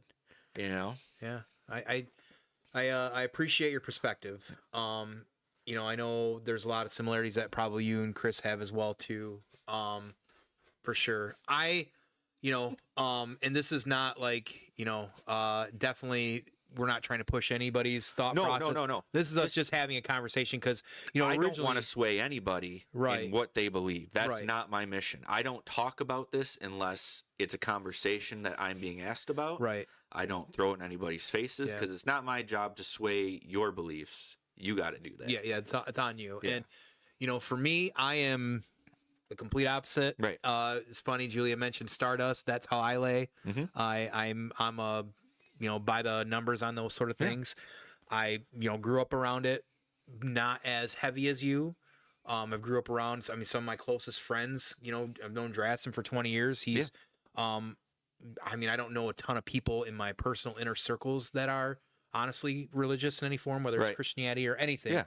Matter of fact, it's quite few. Yeah. And that can be an echo chamber sometimes as well too. And I get that, but honestly, we don't even really talk about that sort of stuff a whole lot.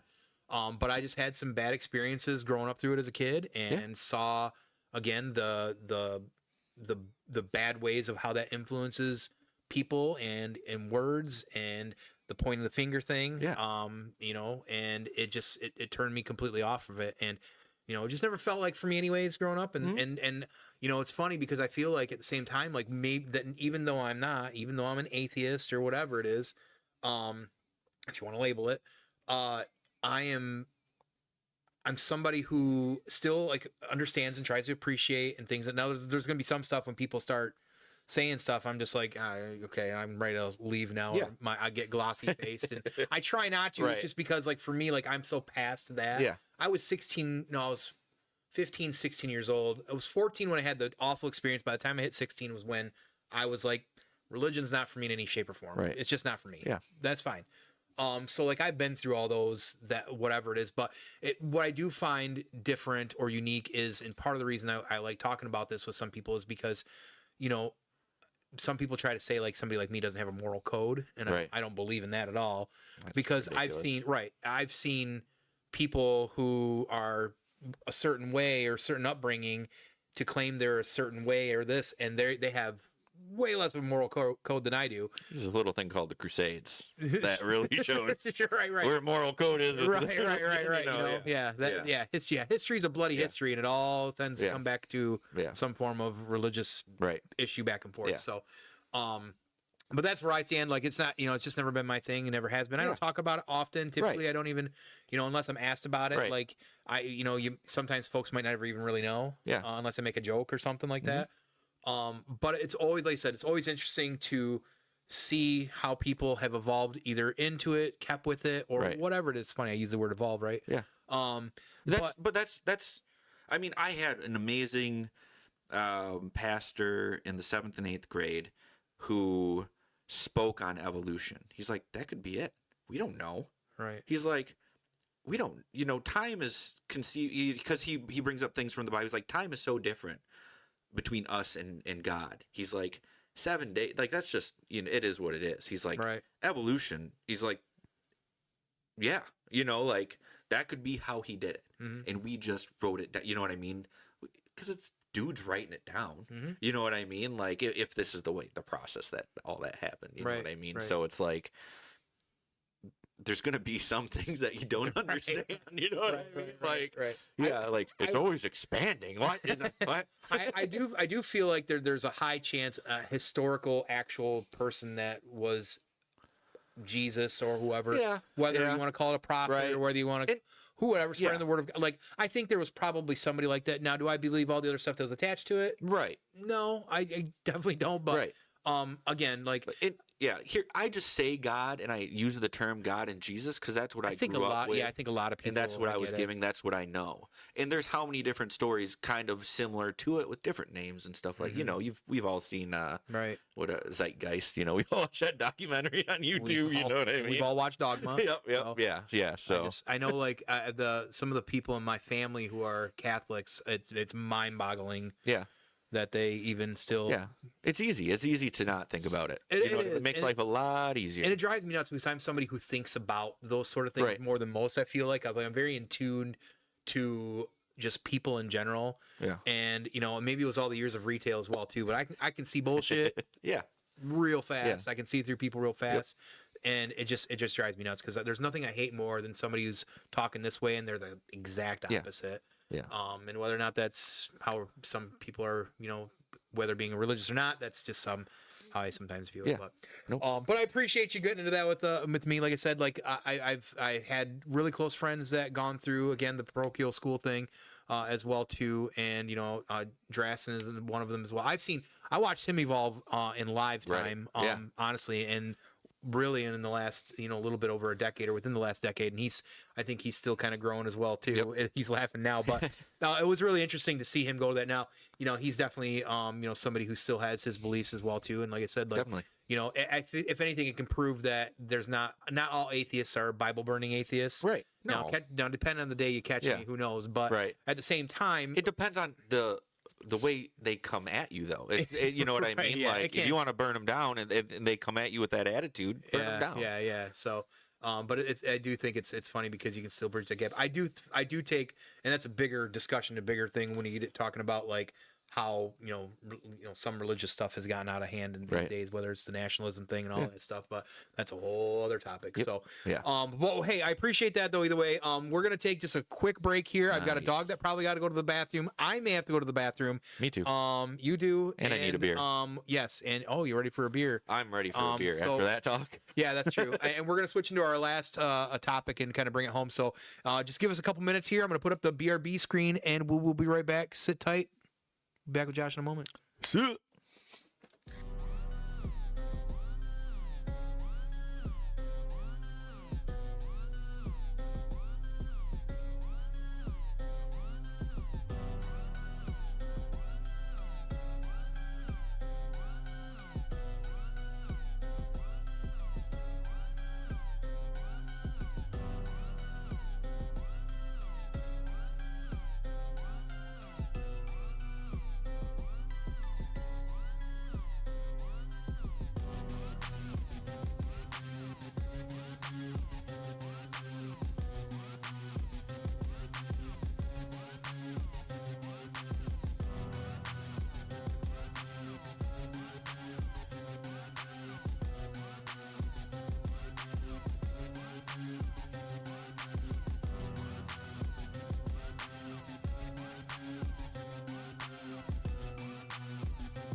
And What up?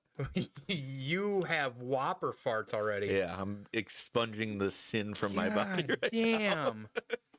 Walking down the stairs. now. Oh yeah, And it was crop like dusted. Yeah, it was like, you ever see Donnie Darko? Oh yeah. It was like the Was pathway. it?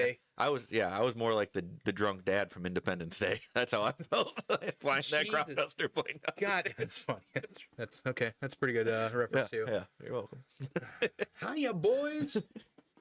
All right, so before we get to the next topic, we are going to Have a beer. have a beer, and you want to talk about the beer for a moment? Hey, Rizbiz, Julie, are you still on here? Yep, But she's up this there. was gifted to us from the Truth Beer Podsequence team. Do you want to throw up this camera too for this? Well, heck We'll yeah, do a let's little, that. do a little. Yeah, look at that. Look at that Dipa. That's beautiful. Tone, are you a Dipa drinker? Bring it in closer. Are Let's you get a that double focused. Well, I'm going to be. for the next how many drinks, right? Hey, Julie, get your sip counter ready, okay? What's that? Oh, they do a sip counter on their show. And That's it's right. Hilarious. That's right. Oh, the last one that we did, supposedly it was 40 ounces that we consumed from that 16-ounce can.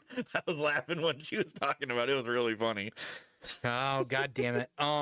Sorry, but this is West Side Brewing's Double India Pale Ale, 9.3% ABV, 80 IBUs.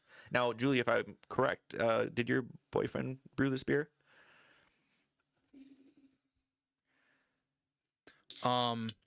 But no one should drink a Dipa. Ooh, okay, yeah. What's he doing Nice out there? bit, Draston, What's he doing? Christopher. What's he doing? He's doing doing a bit.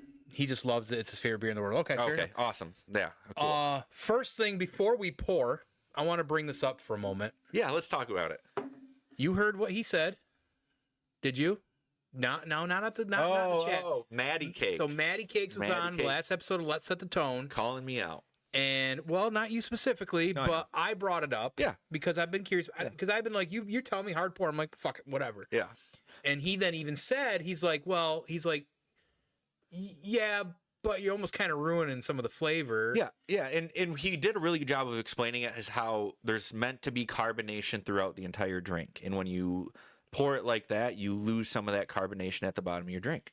Carbonation is part of the drinking experience, which I really like the way he explained it. Mm-hmm. Honestly, I love the hard pour because people lose their minds when you do it. Listen, it's punk rock, and I respect you for that. Right. And I'm doing this, and you can see the little camera up there. Sorry. It's funny. It's always a chaotic learning process around here.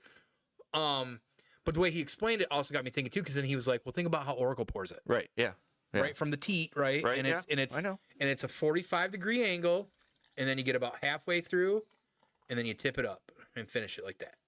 I don't know if that was halfway through, but pretty close. I don't even know if that was 45 degrees. I think that hey, might have been 90. Like I said, it's a chaotic learning process around here, man. You can top it off a little bit here. Top it off a little bit. Let's bring the camera Tap back it up. off. Oh, I can already Get it back into smell that. it. Get it back into that camera for a moment. Look how beautiful this Look at beer that! is. Look at that beautiful, better made how frosted pint glass. You can get better made pint glasses for $10 at the website. Check it out. Beautiful, beautiful color. You should have brought over dicks too. We could have had some dicks. I do have a bag of dicks, Okay, Julie. so- I do have the bag of dicks over there. So we are doing some half-ass beer reviews after this, so you're gonna get to see us eat some dicks later. So it's gonna be great. So, all right. Well, this is technically not half-ass beer review, but we are part of that in some way. So around here, when we drink a new beer, it's a little drink, then a big drink, right? yes, and I'm And excited what? for this. Did you even smell it? I want you to smell it because I want to know what you're in for.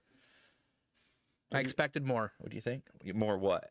hop. I expect okay, more hop. okay. That's not too bad. I Wow. mean, Wow. I did. I mean, Sorry, Julie. Tone doesn't like it. Sorry, I'm gonna get a little wild here. All right. All right. Cheers, everybody.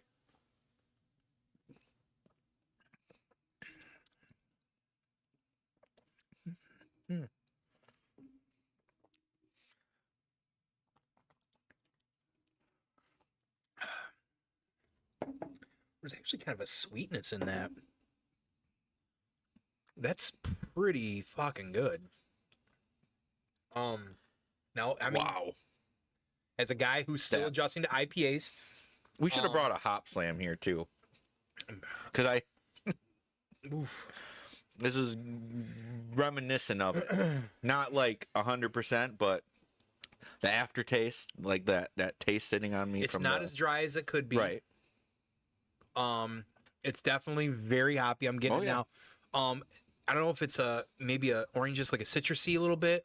But what surprises me is that as forward hops as it is, there's this little sweetness to it, almost like, I don't know if it's honey. I don't know what it is. Could be. But no, I do not hate this. Yeah, it says IPAs are better down the sink drain. Now that's not something I will argue. I get that. I'm not somebody that's going to try to talk anybody into IPAs. I've just been trying to, continue to evolve my palate. Yeah. I don't dislike this at all. No. I actually think it's kind of good. Yeah. For being on the can, it does speak of tropical fruit and dark pine. So maybe some of that sweetness is what you're picking up there. And I am a fan of pininess. You put spruce tips or anything in a beer, and I'm all for it. Shorts does a juicy tree. Oh man, it's coming up soon, and I love that beer. So yeah, it's a lot. Again, thank you, Julie and Josh Marco, for the beer. It's killer. Yeah, this is good. Will I drink this again? Maybe. Is this something that, as far as IPAs go, would I drink or choose to buy? Maybe. Yeah. But I am surprised. I think the thing with me and IPAs is like I just expect the worst all the time. Yeah, you're into that mindset. I am, but I've also allowed myself to be open to it as well too. Yeah, that's fine. We got a little special guest here. Come here. Oh yeah, go up. There you go. Come here for a second. Yeah, so it's funny because I was thinking about getting my yearly dose of Hop Slam, and I think I have just what the doctor ordered right here. I mean, I'll still get some Hop Slam because it's Hop Slam. But yeah, no, this is very solid. What do you think? You want to try it? No? This is Denise. Denise? Yeah, when I walked in the door, this is... Oh, no. Our niece? Is that what you said? Our niece. Our niece. He said our niece. And I was like, oh, her name's our niece? No, it's our niece. Like, find Arnie. So, where's Arnie? Yeah. This is Libby. She is our niece. Brittany's brother and family. They've been doing things like having a child. So nice. So somebody's. So you got to watch their cat. So we watched their cat. Yes, we watched the little wiener. So she's a good dog, but she loves attention. She's very. Britt's gone this weekend, so she's very just kind of like just lay down. Chris, I might have forgot to give you a can of this. I'm so sorry. Good girl. Lay down. Lay down. Draston, did I give you a can of this? Okay. Yeah. That's what. I bet you can get some. Yeah, weirdo. Yeah. Somewhere else though. Yeah. All right. Well, hey, thank you for. We appreciate the beer, guys. Make sure that you guys catch them as well too. You put the link out there. I didn't do that. I'm gonna create a command for that as well too. Oh, you're gonna command it. Yeah. I like having shortcuts. A commandment. So. And next time we go down there, we got to take them some Michigan beers. Oh yeah, definitely. I feel bad when you gave us the beer. I was like, man, it was a thought in my mind, and I just totally forgot about it. Right. So make sure to check out True Beer Pod and their website there. So, all right. So switching gears. So one of the things about you that I feel like, I guess I don't know. It's interesting. We just had a massive talk about parochial school upbringing, a little bit of religion with that, of course. You're always talking about punk rock. You've been known to destroy vehicles in Ann Arbor. You wild out here or there. Throwing bass guitars into walls because I didn't have a lock strap. And I tried to do a bass spin. Yeah. Just wilding out like crazy. Yep. But you are, and I think we talked about this briefly on your first episode, but you're a massive Disney fan. And huge. Compared to other people I know that are big fans, you're probably you fight for the top 1 or 2 spot here. Oh, okay. Yeah, this. I like that. I'll take that. Yeah, I'm sure you. That's also very punk rock. I'm guessing. Let's start here. How many times have you been to Disney? Oh, I don't know. You don't know? Let me think about it. 1, 2, 3, 4. Lay down. 5, 6, 7, 8, 9, 10. 10 times, I think. 10 times so far. And my first time I think I was 11. Sorry. So I went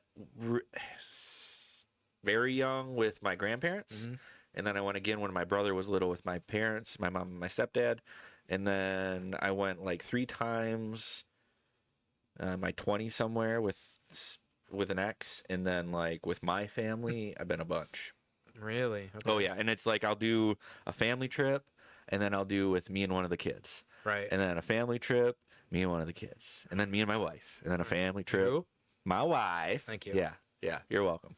But it is, for me, it is a place that I can go.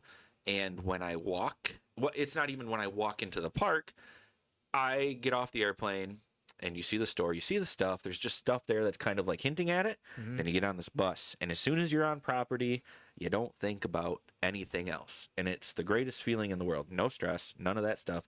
You're just there experiencing, you're in the world of Disney. You're in the bubble. And it is a great feeling. And I can't get enough of it, clearly. Clearly, because that was the most passionate Disney elevator speech I've ever heard. And it might negate one of my questions later, but it's fine. When did the fascination begin? I mean, because at some point it definitely, ratcheted. I don't think it was until 20. Let's see. Nicole and I took Tyler in like 2016, maybe.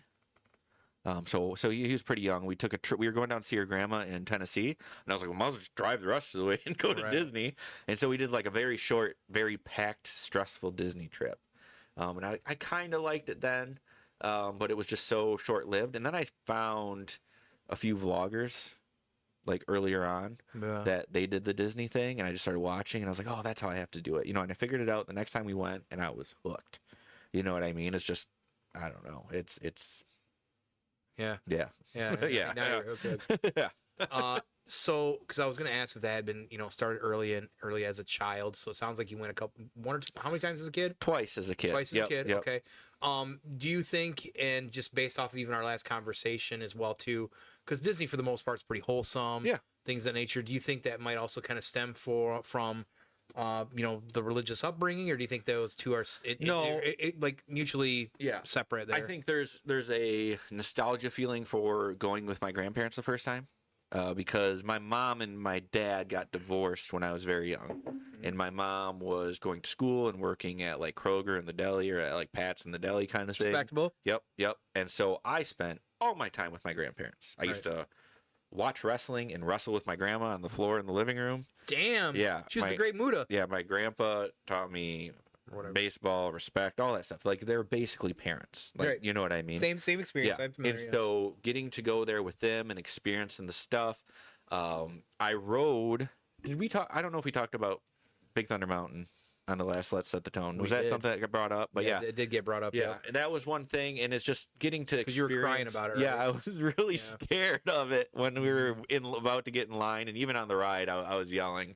But it's just some core memories with people that I care the most about. That you know what I mean. That I probably has something to do with it. Yeah, I get that. And like my first time going was with my grandparents as well too. Even though they were awful, or she ended up being awful in the long run. They took us, my family, because, growing up, we didn't have a lot of money. And it was one of those things, the grandparents usually had the money or whatever. I went to Disney. We drove there. They didn't want to do any other stuff. My grandpa drove the massive mobile home all the way down. Yeah. So like the entire time I'm going down there, I'm literally coloring in my X-Men coloring book, playing like games or whatever. It was awesome. Right. And that was very fondful memory as well too, because you never thought you'd be able to do anything like that. And when you're there as a kid, it's magical as an adult, but as a kid, it's super magical. The first time you walk even into the Magic Kingdom and you see the castle, or the first time even riding what is it? It's a Small World. Like, I know it's a bit for some people, but like there's a reason it's iconic, right? You know what I mean? Yeah. So. I definitely feel like that as a kid, you definitely can easily get hooked into it. And definitely. I can see so there's two memories that really stick out to me. And so, aside from like the Big Thunder Mountain with grandma, but later we went, my brother I went, my cousin Kenzie, my Aunt Shelley, and then my grandma and grandpa. Years later, I had to be probably almost 30. Maybe. Dang, okay. 20, late 20s kind of thing. This was after Ann Arbor's incident? Yes. This was beyond Thunderdome. Right. Yeah. Wrong dome, but yeah. But I have a picture of my grandparents holding hands walking down Main Street. Oh, and it's just one of those, like, it's a very charming thing, and it's one of those things that'll always stick with Disney. me. And then my daughter, when we took her for the first time, she was in a stroller, and you come in under the train station when you're walking into Magic Kingdom, right? And there's the big circle, the roundabout right in the middle. And so we kind of veered off to the right to stay behind the building so she couldn't see the castle. And then we came around that corner and turned in the stroller, and she goes, the castle, the castle. She was so pumped about it. Awesome. And that's just, that's one of those things. Meeting Darth Vader with my son Tyler, that was very cool. Like, I bowed. I got down on a knee and I bowed to my Lord Vader. Right. You know, like, right. It was a necessary thing. We built lightsabers together. That's an experience. And that is, holy crap. It's for what? It's lights. So it's real. Sound. So real. It feels so real. And it feels so real. Yeah. Goosebumps while you're doing it. Like, at one point when Yoda starts talking, you're just like, what? Like, it's just, when they hit home runs, it's like, man, they hit home runs. And that whole area. Batu. Oh, yeah. Oh, come on. I know. I know. There's... Yeah. It's just a special feeling, and I was fortunate, to go in as an adult right before COVID hit. Yeah. And Draston went with me, and we were able to meet up and do that. So to be able to do that as an adult, also with somebody that that you're really close to, that's also a big Star Wars fan. Yep. Because outside of everything in Disney, there's so many great things, right? Yes. And we'll touch a few of those as well too. But like, if you're a big Star Wars fan, you walk into Batu. Yep. And there's literally X-Wings and A-Wings and stuff like that. Yeah. The Millennium Falcon's in there. So you literally feel like you're in some piece in a galaxy far, far away. And it's really quite surreal. Even the Coke bottles and Sprite bottles are like thermal detonators. Yeah, yeah. We were waiting in line because he wanted a Sprite, right? He's like, I want to get a Sprite. So we're waiting in line, and someone put their hand on my shoulders. I probably told you this before. But I turn and I look, and it's this hairy paw. And I look up, and it's Chewbacca walking around the park, and he put his hand on my shoulder. I was just like, shit. Yeah. Oh, shit. Yeah, we helped Kylo Ren. Like, nice. Kylo Ren didn't expect, because we had just got done making our lightsabers, and when you're in there and you choose red crystals, they act a little funny with you. Yeah, they're like weird choice, because I did too. That's an interesting choice, or blah, blah, blah. And then we get out, and we had to go use the bathrooms, the kids did. And we're standing there, and I have my back to the crowd. Yep. And Chris is like, all of a sudden, Kylo and two stormtroopers come up, and they're like, "Have you seen the Resistance or whatever it is?" I'm like, "Yeah. What can I do? I'm here to serve, or what can I do to help?" Kind of thing. And he was like, "Very good. You serve your whatever, your Empire well, or whatever it is." And it was pretty cool experience. But yeah, we got to do that. But Batu alone is hands down, it's Batu, and then you go to where Avatar's at in Animal Kingdom. Like, holy crap! The Na'vi. And it sucks right now because they don't have it open super late. Animal Kingdom's not open super late, so you can't experience in the dark with all the lights and everything like that. You just don't get to experience that anymore. Right. And it's like, dang, like that would be sweet to check. That's an awesome part. Can you imagine? Pandora nighttime. Yeah. The Na'vi. Are you a fan of the films? They're all right. Man, I've watched them each a couple times, and I think they're good, but I don't think they're, you like them more than I do. I do. I do. I'm one of the rarities. I'm a super fan. Yeah. I don't know. There's something about it. Just new things, new toys or whatever, and just big fan. But you kind of touched base on it. So you talked about vlogging and stuff like that. And now one of the things these days that's big about it are the podcasts and different content creators out there that specifically do Disney content. And how many podcasts do you think you mostly listen to right now on average? Okay. In general? Do you like podcasts in general? And then you want me to compare it to how many of them are actually Disney? Let's go with Disney podcasts specifically. Okay. Because I know with your line of work, you're on podcasts all day. So there's probably 6, maybe. Okay. What's your favorite? Oh man, what is my favorite? So, I think the Diz, that's a really good one. They've been experiencing some cast changes, and I really like the current lineup. I think they blend very well together. They have like nicknames for each other. Their chemistry is really good. It's the Diz Unlimited. That's what it's called. Okay. But yeah, it's just it's awesome. They're funny. It's very lighthearted. They're critical when they need to be. And so they're at least objective. Yes, but they love the product, and that's what's great about it. So I'm really into that. And then what's another one? I can't think of the name of it, but Lou Mangello's podcast. That's the guy who does it. He was one of the first Disney podcasters. Okay. And he's also like a motivational speaker now and stuff like that. And he's making some pretty good money off what he's doing. Right. You know what I mean? So he hosts like this event every year at one of the Disney resorts where people pay to come, and he teaches them how to do what he does. Damn. Yeah. Damn. Okay. Yep. So, and then there's some other ones. Geeking on Walt Disney World. I got to tell you, this older gentleman from Connecticut, Kurt Stone, and the whole Geeking family. It's a very like we're all family kind of thing, listening kind of thing like that. He has people like he has it very well designed to where he wants people to call in and be like, "Hey, my name's Josh, and I'm from Michigan. And when I'm not setting lap records at Tomorrowland Speedway or going down Tiana's Bayou Adventure, I'm going geeking on Walt Disney World." So he's getting people to send these in, and then he plays them. And then people are like, "Oh, I want to hear myself." And then they listen. But what's great about it's all trip reports, right? So you go, he has you on the podcast, and you talk about your trip. You talk about what you did, what you didn't like, what magical moments and stuff like that. And so you get different people's experiences that you can neat. Put into your trip.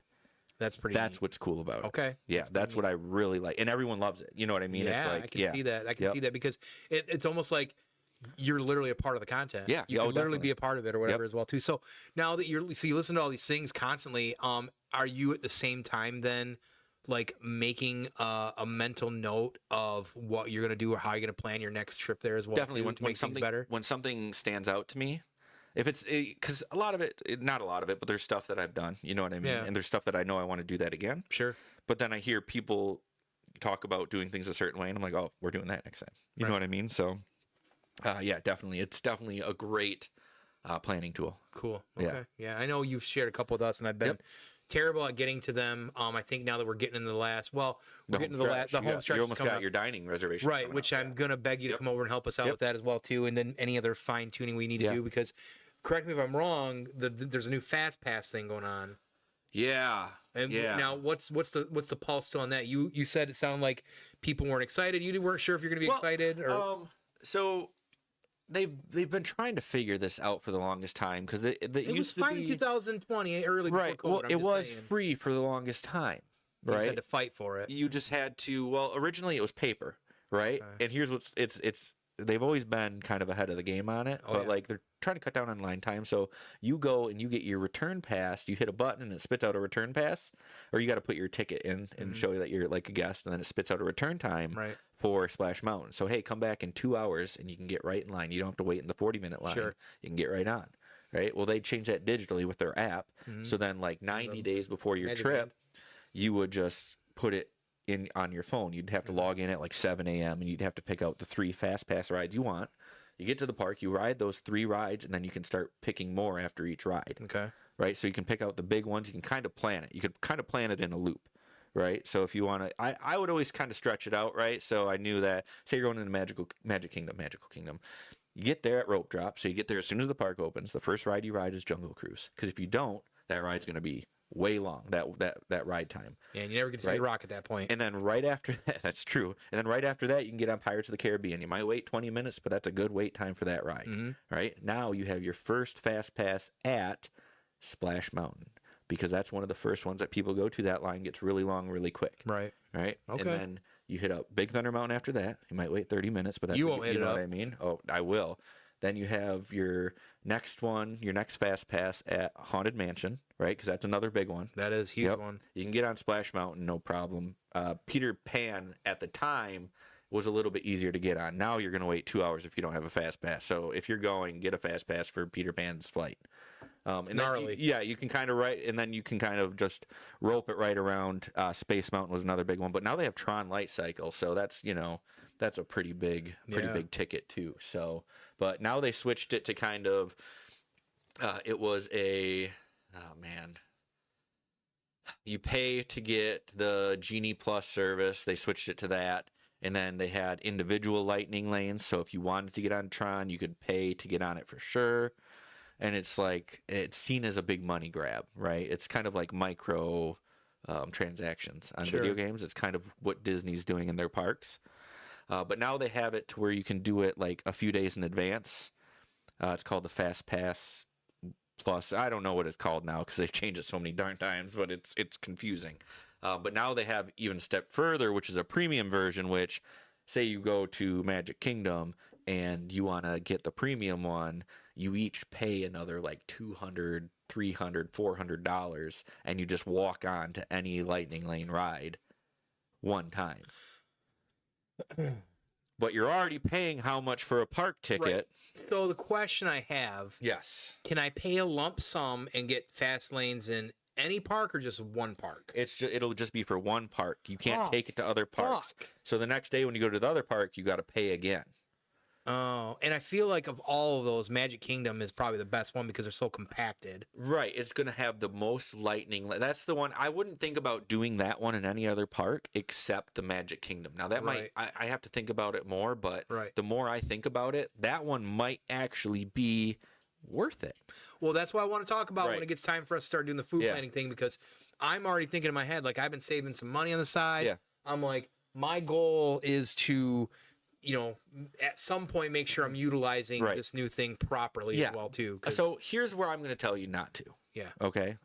It's been a while since you went. It's her first time. Yeah. You're not going to do everything. There's no matter if you pay for this or not, you're not going to do everything. You guys are going to go back. You are. Oh yeah. You guys are going to go back. You can do whatever you missed the next time. Right? So just make a list of big things that you want to hit for sure. Then have a secondary list. Then maybe even like a treasure third, whatever the third tier. I can't, you know, they said it in Mary Poppins, but I can't say it here. Because there's a lot of things in Magic Kingdom that I don't care about. Right. But there's a handful of them that I really do. Yes, exactly. You know? So just, you know, with each other, be like, hey, I really want to hit this, and kind of mix it up with yourselves of things you know you want to do. Make sure you hit those. Sprinkle in some of those secondary things, and maybe even the third if you can. Okay. But yeah, you're not gonna. There's too much to do everywhere that you're not gonna be able to do it. Yes, and there's a lot to it, and like, and he's that's why I've got him on. Like, he helped us book our trip already. Now we got to get ready for the food stuff and some like last minute, like, hey, here's how I recommend you spend your first time. You know, with her being her first time. So, awesome, and that's coming real soon too. Yeah, we're mid-February for ours. Yep. But what is stopping you? Because you've joked about it. What is stopping from you doing this as a side hustle, like event or trip planning for Disney? Like, ignorance. Because you think even as much as you've learned, you still don't know enough? I think I know enough of Disney, but all the planning travel stuff, like travel agent stuff, you know what I mean? Like, there's a lot to it that I don't know. I know Disney, but then there's other things that come along with that too. You know what I mean? I'm kind of, I don't know. It's and to be a side hustle, man. My main job, my day job, requires my full attention. That's true, and your job can go from 9 hours to 12 real fast. It could be 12 hours, no problem. Yeah. So if I would need to be on the phone with Disney, or I would have to be, you know, I just couldn't offer the service to a customer that I need to. Okay, that's fair. Well, how about maybe once in a while for some content for Half-Ass Beer Review, you do Disney tips while you're drinking a beer. I don't know, just anything. Like, I feel like clearly, you know, that seems like such an odd thing to have on your beer channel. But, you know, to be fair though, the Epcot thing is huge. A lot of people want to drink around the world. Drinking around the world. You, me, and Draston at least have talked about, hey, we want to go down for a weekend and do the drinking around the world and, you know, do some content, right? Yeah. Is that fair to say out loud? Yeah, that's very fair to say. Because you want to do that really bad. Really bad. I'm itching, dude. I know. My finger's on the trigger. Yeah. I just need you guys to say yes. I'm down. And we're going. I'm down, but we also got to make it to Drecker next year. Oh, I'd go to Epcot before I do both, though. Yeah, I would too. Because honestly, like, I have a lot going on next year, but I would. I know. I kind of feel like I'm starting to already as well too. But I think for a weekend trip though, or like a 3-day weekend or whatever it would look like, that'd be good. Just going to Epcot, because honestly, all you have to do is for what we do, all we'd really have to do is Epcot, and it would be sufficient. It would be a great time. Well, Epcot's fucking awesome. Yeah, we could fly in on a Friday, do the whole Epcot thing Saturday, and fly home on Sunday. I just still want to get in the. I love Destination Earth or whatever it is in the Epcot. Oh yeah, actual. definitely. It would be that. So here's what's great about Epcot is you wake up, you go in the morning, and you ride those rides. Yeah. And then you go back, you have lunch at the hotel, maybe, or somewhere in the park, right? Garden Grill's really good. That's Living with the Land. It's the rotating restaurant. Yes. And you get to meet characters there, too. Great. Phenomenal. The food's good. The interaction with the characters is good. You're never too old to meet characters. No. I'm just going to go ahead and say that. Absolutely. And then you go back to your room, you rest, and then you come back and you hit up the World Showcase, and you do your drinking. That's what you do. Then you just, because the park closes at 9, so it's not like you're really going to tie one off. I mean, you can, right? But you're not going to be up super late, so. Yeah. Go ahead and read that. That's a pretty good tip out there from Riz Biz or an idea. I don't know. Do you want me to read it to you? Or you can handle that. Good. I got it. Okay. You keep talking. You ask me questions while I'm reading what you talk about. Okay.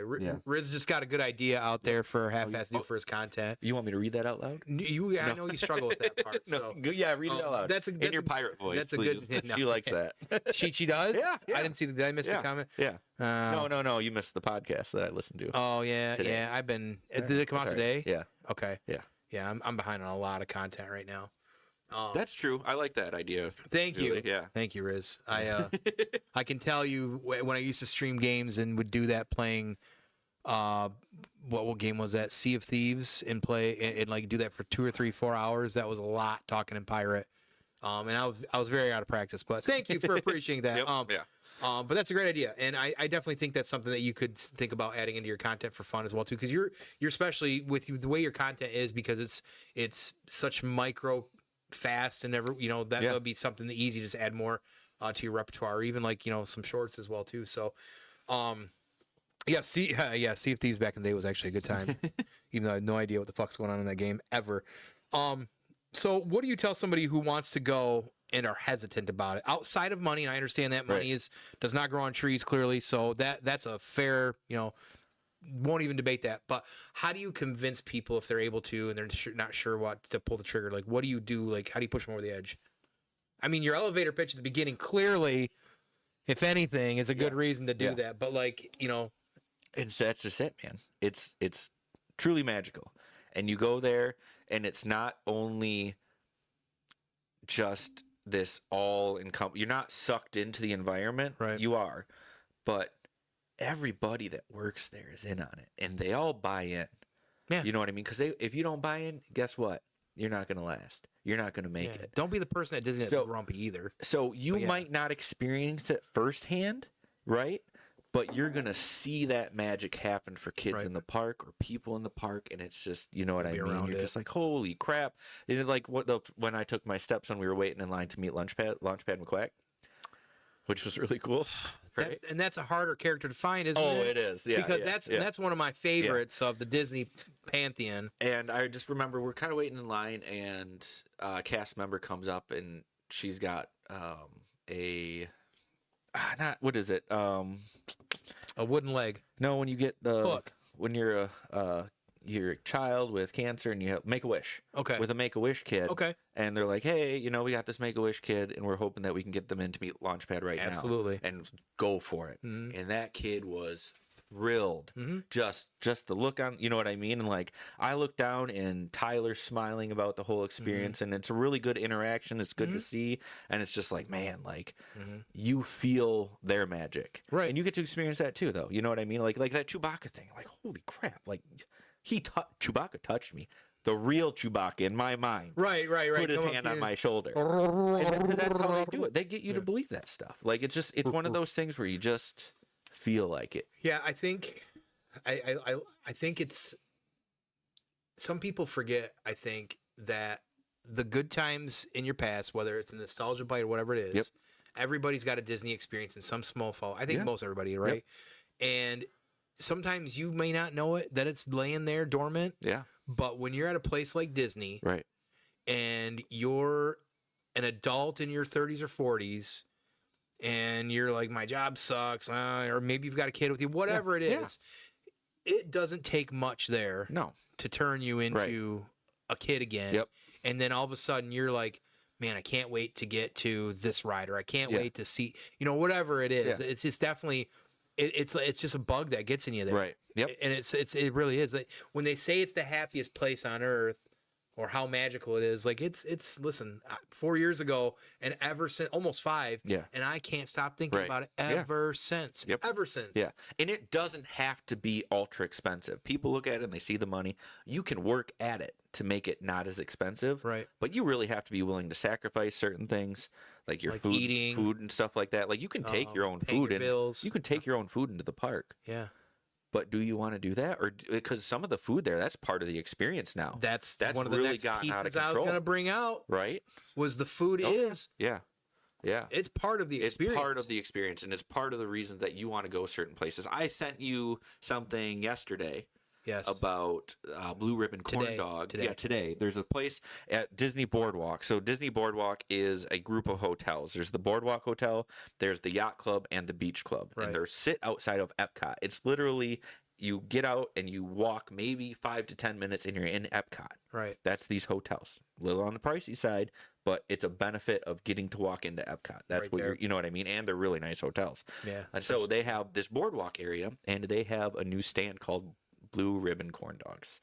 And they have a corn dog stuffed inside of a pickle, and they bread it and they deep fry it, and that's just one of their corn dogs. And I sent you the list of they have a Mexican yeah, like an elote or something. yeah, like, elote whatever it is. style Yeah. corn dog. You know what I Saw mean? that, And like- it's just like, holy crap. You see the list and you're like, I want to try Yeah. everyone just Yeah. because, and it's like they have poutine, they have a wing station, and like they have this whole food and wine festival in the summertime that's just like all these different offerings of food and alcohol and even some non-alcoholic stuff. It's just Yeah. they're really they're And when you get into the meal plan and like go, there's like specific places like I knew before last time I wanted to go and hit Right. up, and Yep. at least one of them I still want to go back to that Canadian steakhouse and that. oh so bad. Cellier, yeah, that's Dude, really the good. Food is, I mean, Yep. they have a poutine. And Yep. everything good there. Yeah. You know what I mean? So I really want to do that again as well too. But like, I also love the Norwegian spot. Then that happens to be a Disney Princess spot as well Yep. too. Oh, and yeah. then Akershus, yeah. I had sushi and outside of Japan yeah. and like frozen sake and Yep. there was like some form of like. It wasn't Oktoberfest clearly, but some event was going on at the German area, and it was packed. No, they have Crazy, like, they have an Oktoberfest style restaurant there, Okay. and like a poke. But Nicole and I went the last time we were there. It was nuts when Yeah. we were there. Oh, it was Yep.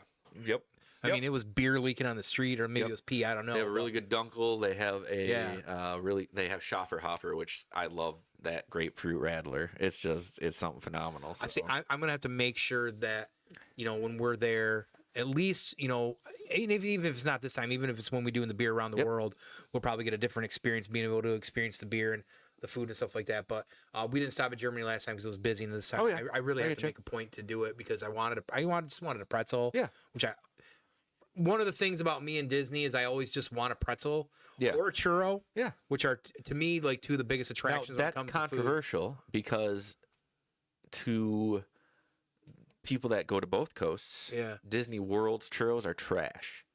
You got to go to Disneyland They if you say want in the land? real good churro. And they say it has to Really? do with the humidity in Florida, that it ruins the churros as compared to Disneyland. Well, I've had churros outside of Disney that Right. taste like ass. Oh, yeah, So I know. even a good Disney World churro, but really I didn't know that. That's interesting to know that. But as much Yes, as I love Bubbles. the churros, I feel like at the end of the day, it's the pretzels for me. Yeah. And I know it's a cheese sauce and it's not cheese. I don't know whatever. The plastic cheese is amazing. It's so plastic cheese and it's fucking good. amazing. And Yep. as somebody who complains about American cheese, Yep.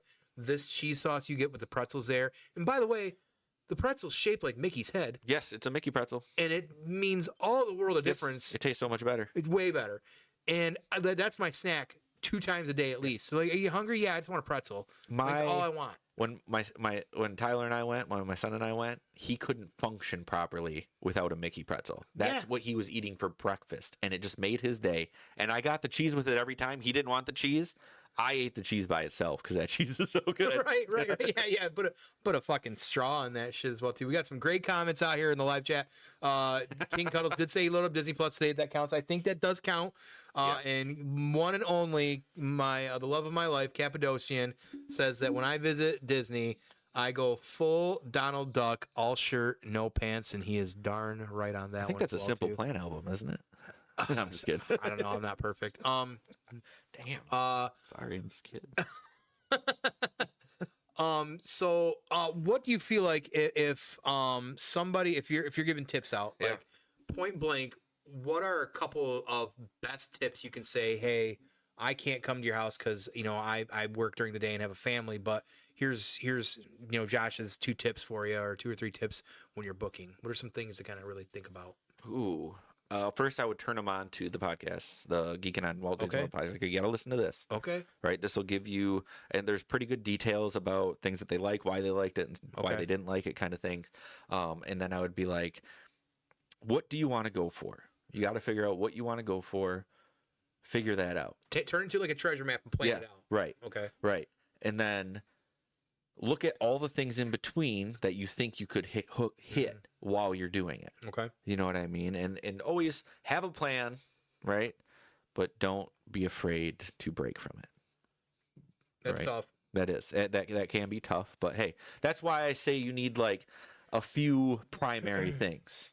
Right. You can't have too many primary things because you're going to miss one of them. And that's going to bum you out. You know what I mean? So it's got to be like, okay, we're going to have 4 things that we for sure want to do, and these other things are going to be secondary. And one has to be right to see the Monsters Inc. Comedy Club. Oh, dude, let me tell you. It's funny. So the last time we went, when it was just Nicole and I, we sat down, and so they do it different. The show's different every time, or there's like 4 or 5 different ways they do the show. And this time they were telling the story of the original Monsters Inc. movie, and they would shine a spotlight on a different person who's supposed to pretend to be that character just for a second. There's no speaking parts. They just show them, and they do whatever. Right. I got Mike Wazowski. Oh, what? And it popped up, and it goes, Mike Wazowski. And I go like this quick with my eye. and he's even doing the eye thing, the character, the character. Right. And we got out. My wife's like, "Did you know they were gonna do that?" She's like a conspiracy theory. She knows I know where to sit. Right. You know what I mean? And right. I kind of have a general idea. Right. But right. yeah, it's And I think I told you before. That. I was that guy, right? Oh yeah. Yep. And that and we talked about before. Like when you wear that sticker, it's like a badge of honor. Oh, it is. Yeah. People go, "Oh, it's that guy." Yeah. Oh, it's that guy. Like all day. And that's the thing. Not only are the cast members, the employees, are they in on it? Everybody there is in on it. And they all love it. Right. You know what I mean? It's a community, and it's there's some bad seeds and stuff like that, but man, for the most part it's magic. It is. Yeah. It is. Yeah. Any other last tips? Oh, I want to talk about the news that dropped today from Disney. All right. So now, as many of you may know or may not know, that a big project that Disney plans on doing is bringing a Monsters Inc. style roller coaster to the parks. Right. Which they plan to be in Hollywood Studios. Okay. That should be. Now, I talked about the idea that I had for a Monsters Inc. roller coaster with you years ago, probably on one of our first road trips. I talked about it. I have a notebook with rides that I want Disney to do. That's where he's at now, everybody. He's at the point he's making notes. So they're bringing Monsters Inc. roller coaster to Hollywood Studios, and it's gonna replace the Muppets 3D Vision in Hollywood Studios. Yeah. And that's what people were worried about, because they're thinking like, man, there's only one place it can go, and it's probably there. Right? And people love the Muppets. Dude. That's Jim Henson's last legacy in the parks. Right? So it's like such a bummer, right? They can't just forget about the Muppets. Hear me out. The Muppets are replacing Aerosmith at Rock and Roller Coaster. That's what they're doing? So no more Aerosmith, but Muppets Rock and Roller Coaster. That's what's really happening? Oh, yeah, that's what's happening. Oh, then that's okay. Continue. And oh shoot, it's not going to show the whole picture. But yeah, so it's basically, so the Muppets had shit. All I see is Animal. It's all I care about. The Muppets had like a series on Disney Plus. Yeah. Where they're the band, the Mayhem or whatever, they're trying to get signed to a label, or they're trying to get popular again, kind of thing. And there's this whole fiasco, and I think it's going to kind of have something to do with that. Ooh, a little okay, some existentialism. But okay. I mean, Aerosmith, they're outdated. Pitchforks are down. You know what I mean? I'm relaxed. Sorry. Who really? I've never been much of an Aerosmith guy. I like the ride at the park. You know what I mean? Yeah, but come on. But it's Aerosmith's outdated. And people want to like Fall Out Boy or something like that. And that wouldn't be terrible. You know what I mean? Listen, the song for Big Hero 6 is fucking amazing. Oh yeah. It's so that would be kind of cool. Yep. Yeah, that would be really cool. But when they like, I was, because I was like, oh man, because Walt always said things always have to be changing and moving forward. Yeah. He doesn't want it to be a museum. Right. And when things stay the same, it becomes a museum. That's not what it's supposed to be. Walt said don't do it. Walt said that, so it's kind of something that I had in mind. So I was like, I was getting ready for it. I was like, man, the Muppets are going to be gone.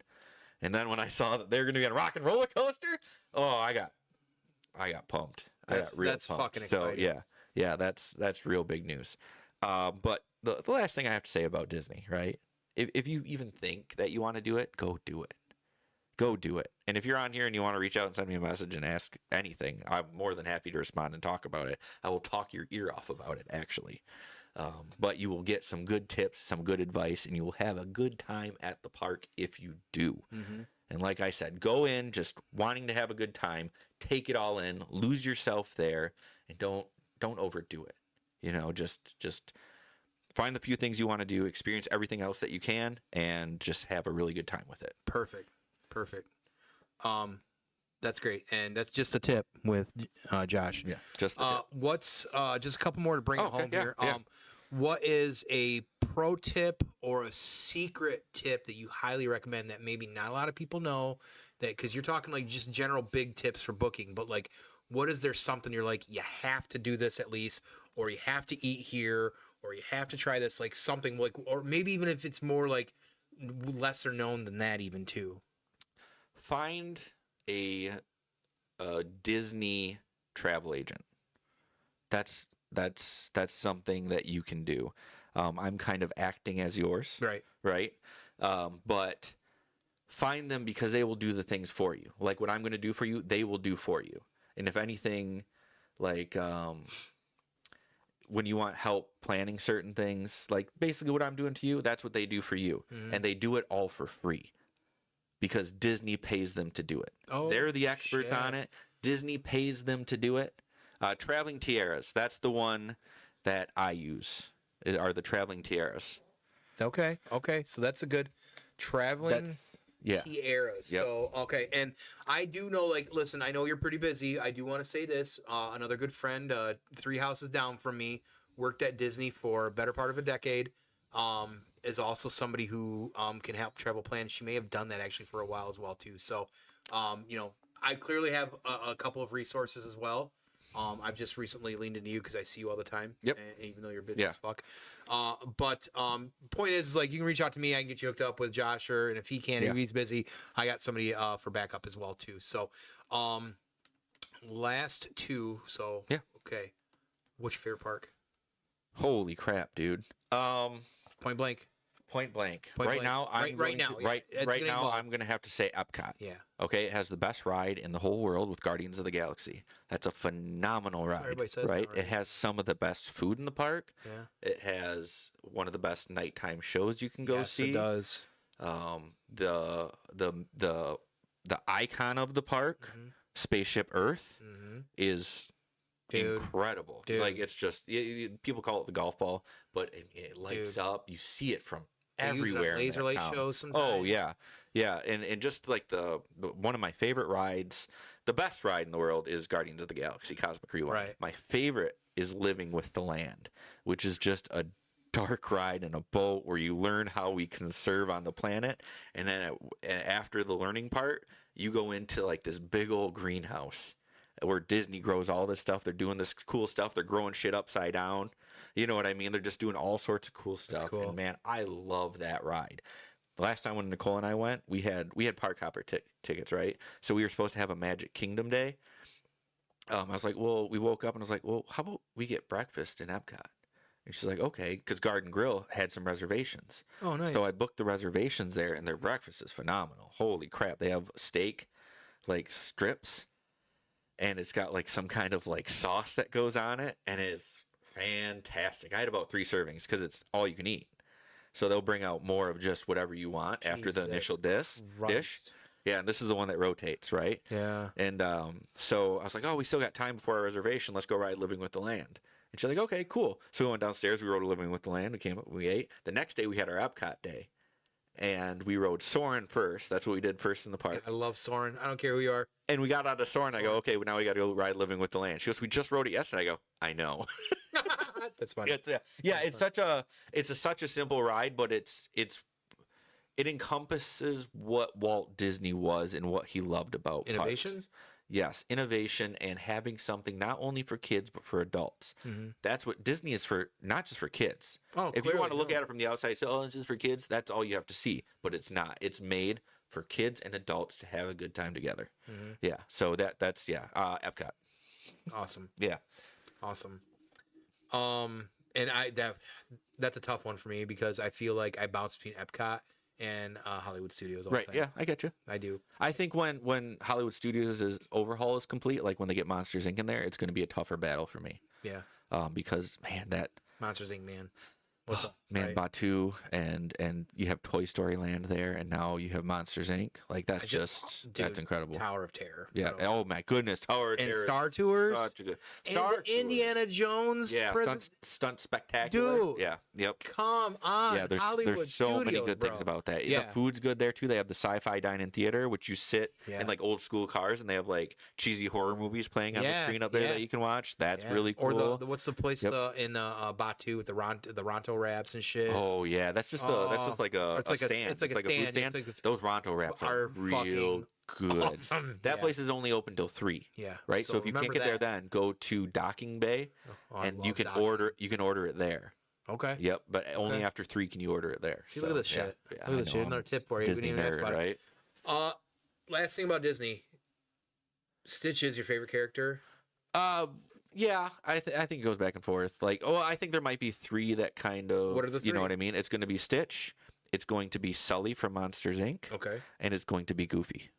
Oh, Goofy. Goofy's classic. He was one of the Oh, first yeah. characters I ever loved. Okay. And it has something to do with my grandma. So. Okay. Yep. That's awesome. Yep. Respectable. Okay. Yep. My grandpa actually used to have a Goofy hat, like a Goofy ball cap, and it had the ears that would come down. It was great. Yeah. Fuck yeah. Okay.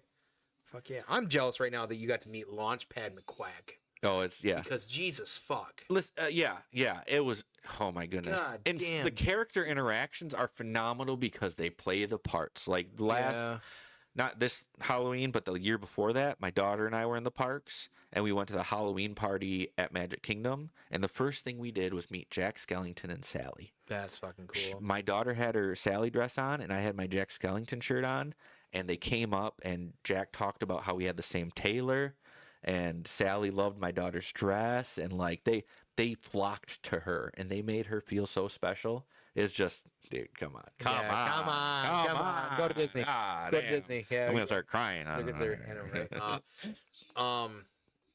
I'm trying to think of that. I think that's pretty much it. What I want to jump into. I mean, we could probably talk Disney, and who knows? Maybe one time you're back around, we'll talk Disney as well too. Yeah, that's fine. Yeah. You know, I thought maybe it was a good mix. We came in with some food. Yep. We got into some serious. Oh yeah. And then we got to finish on some fun. Yep. As well too. So a well-rounded conversation. I appreciate that. Dressed So in sci-fi dining. That's solid.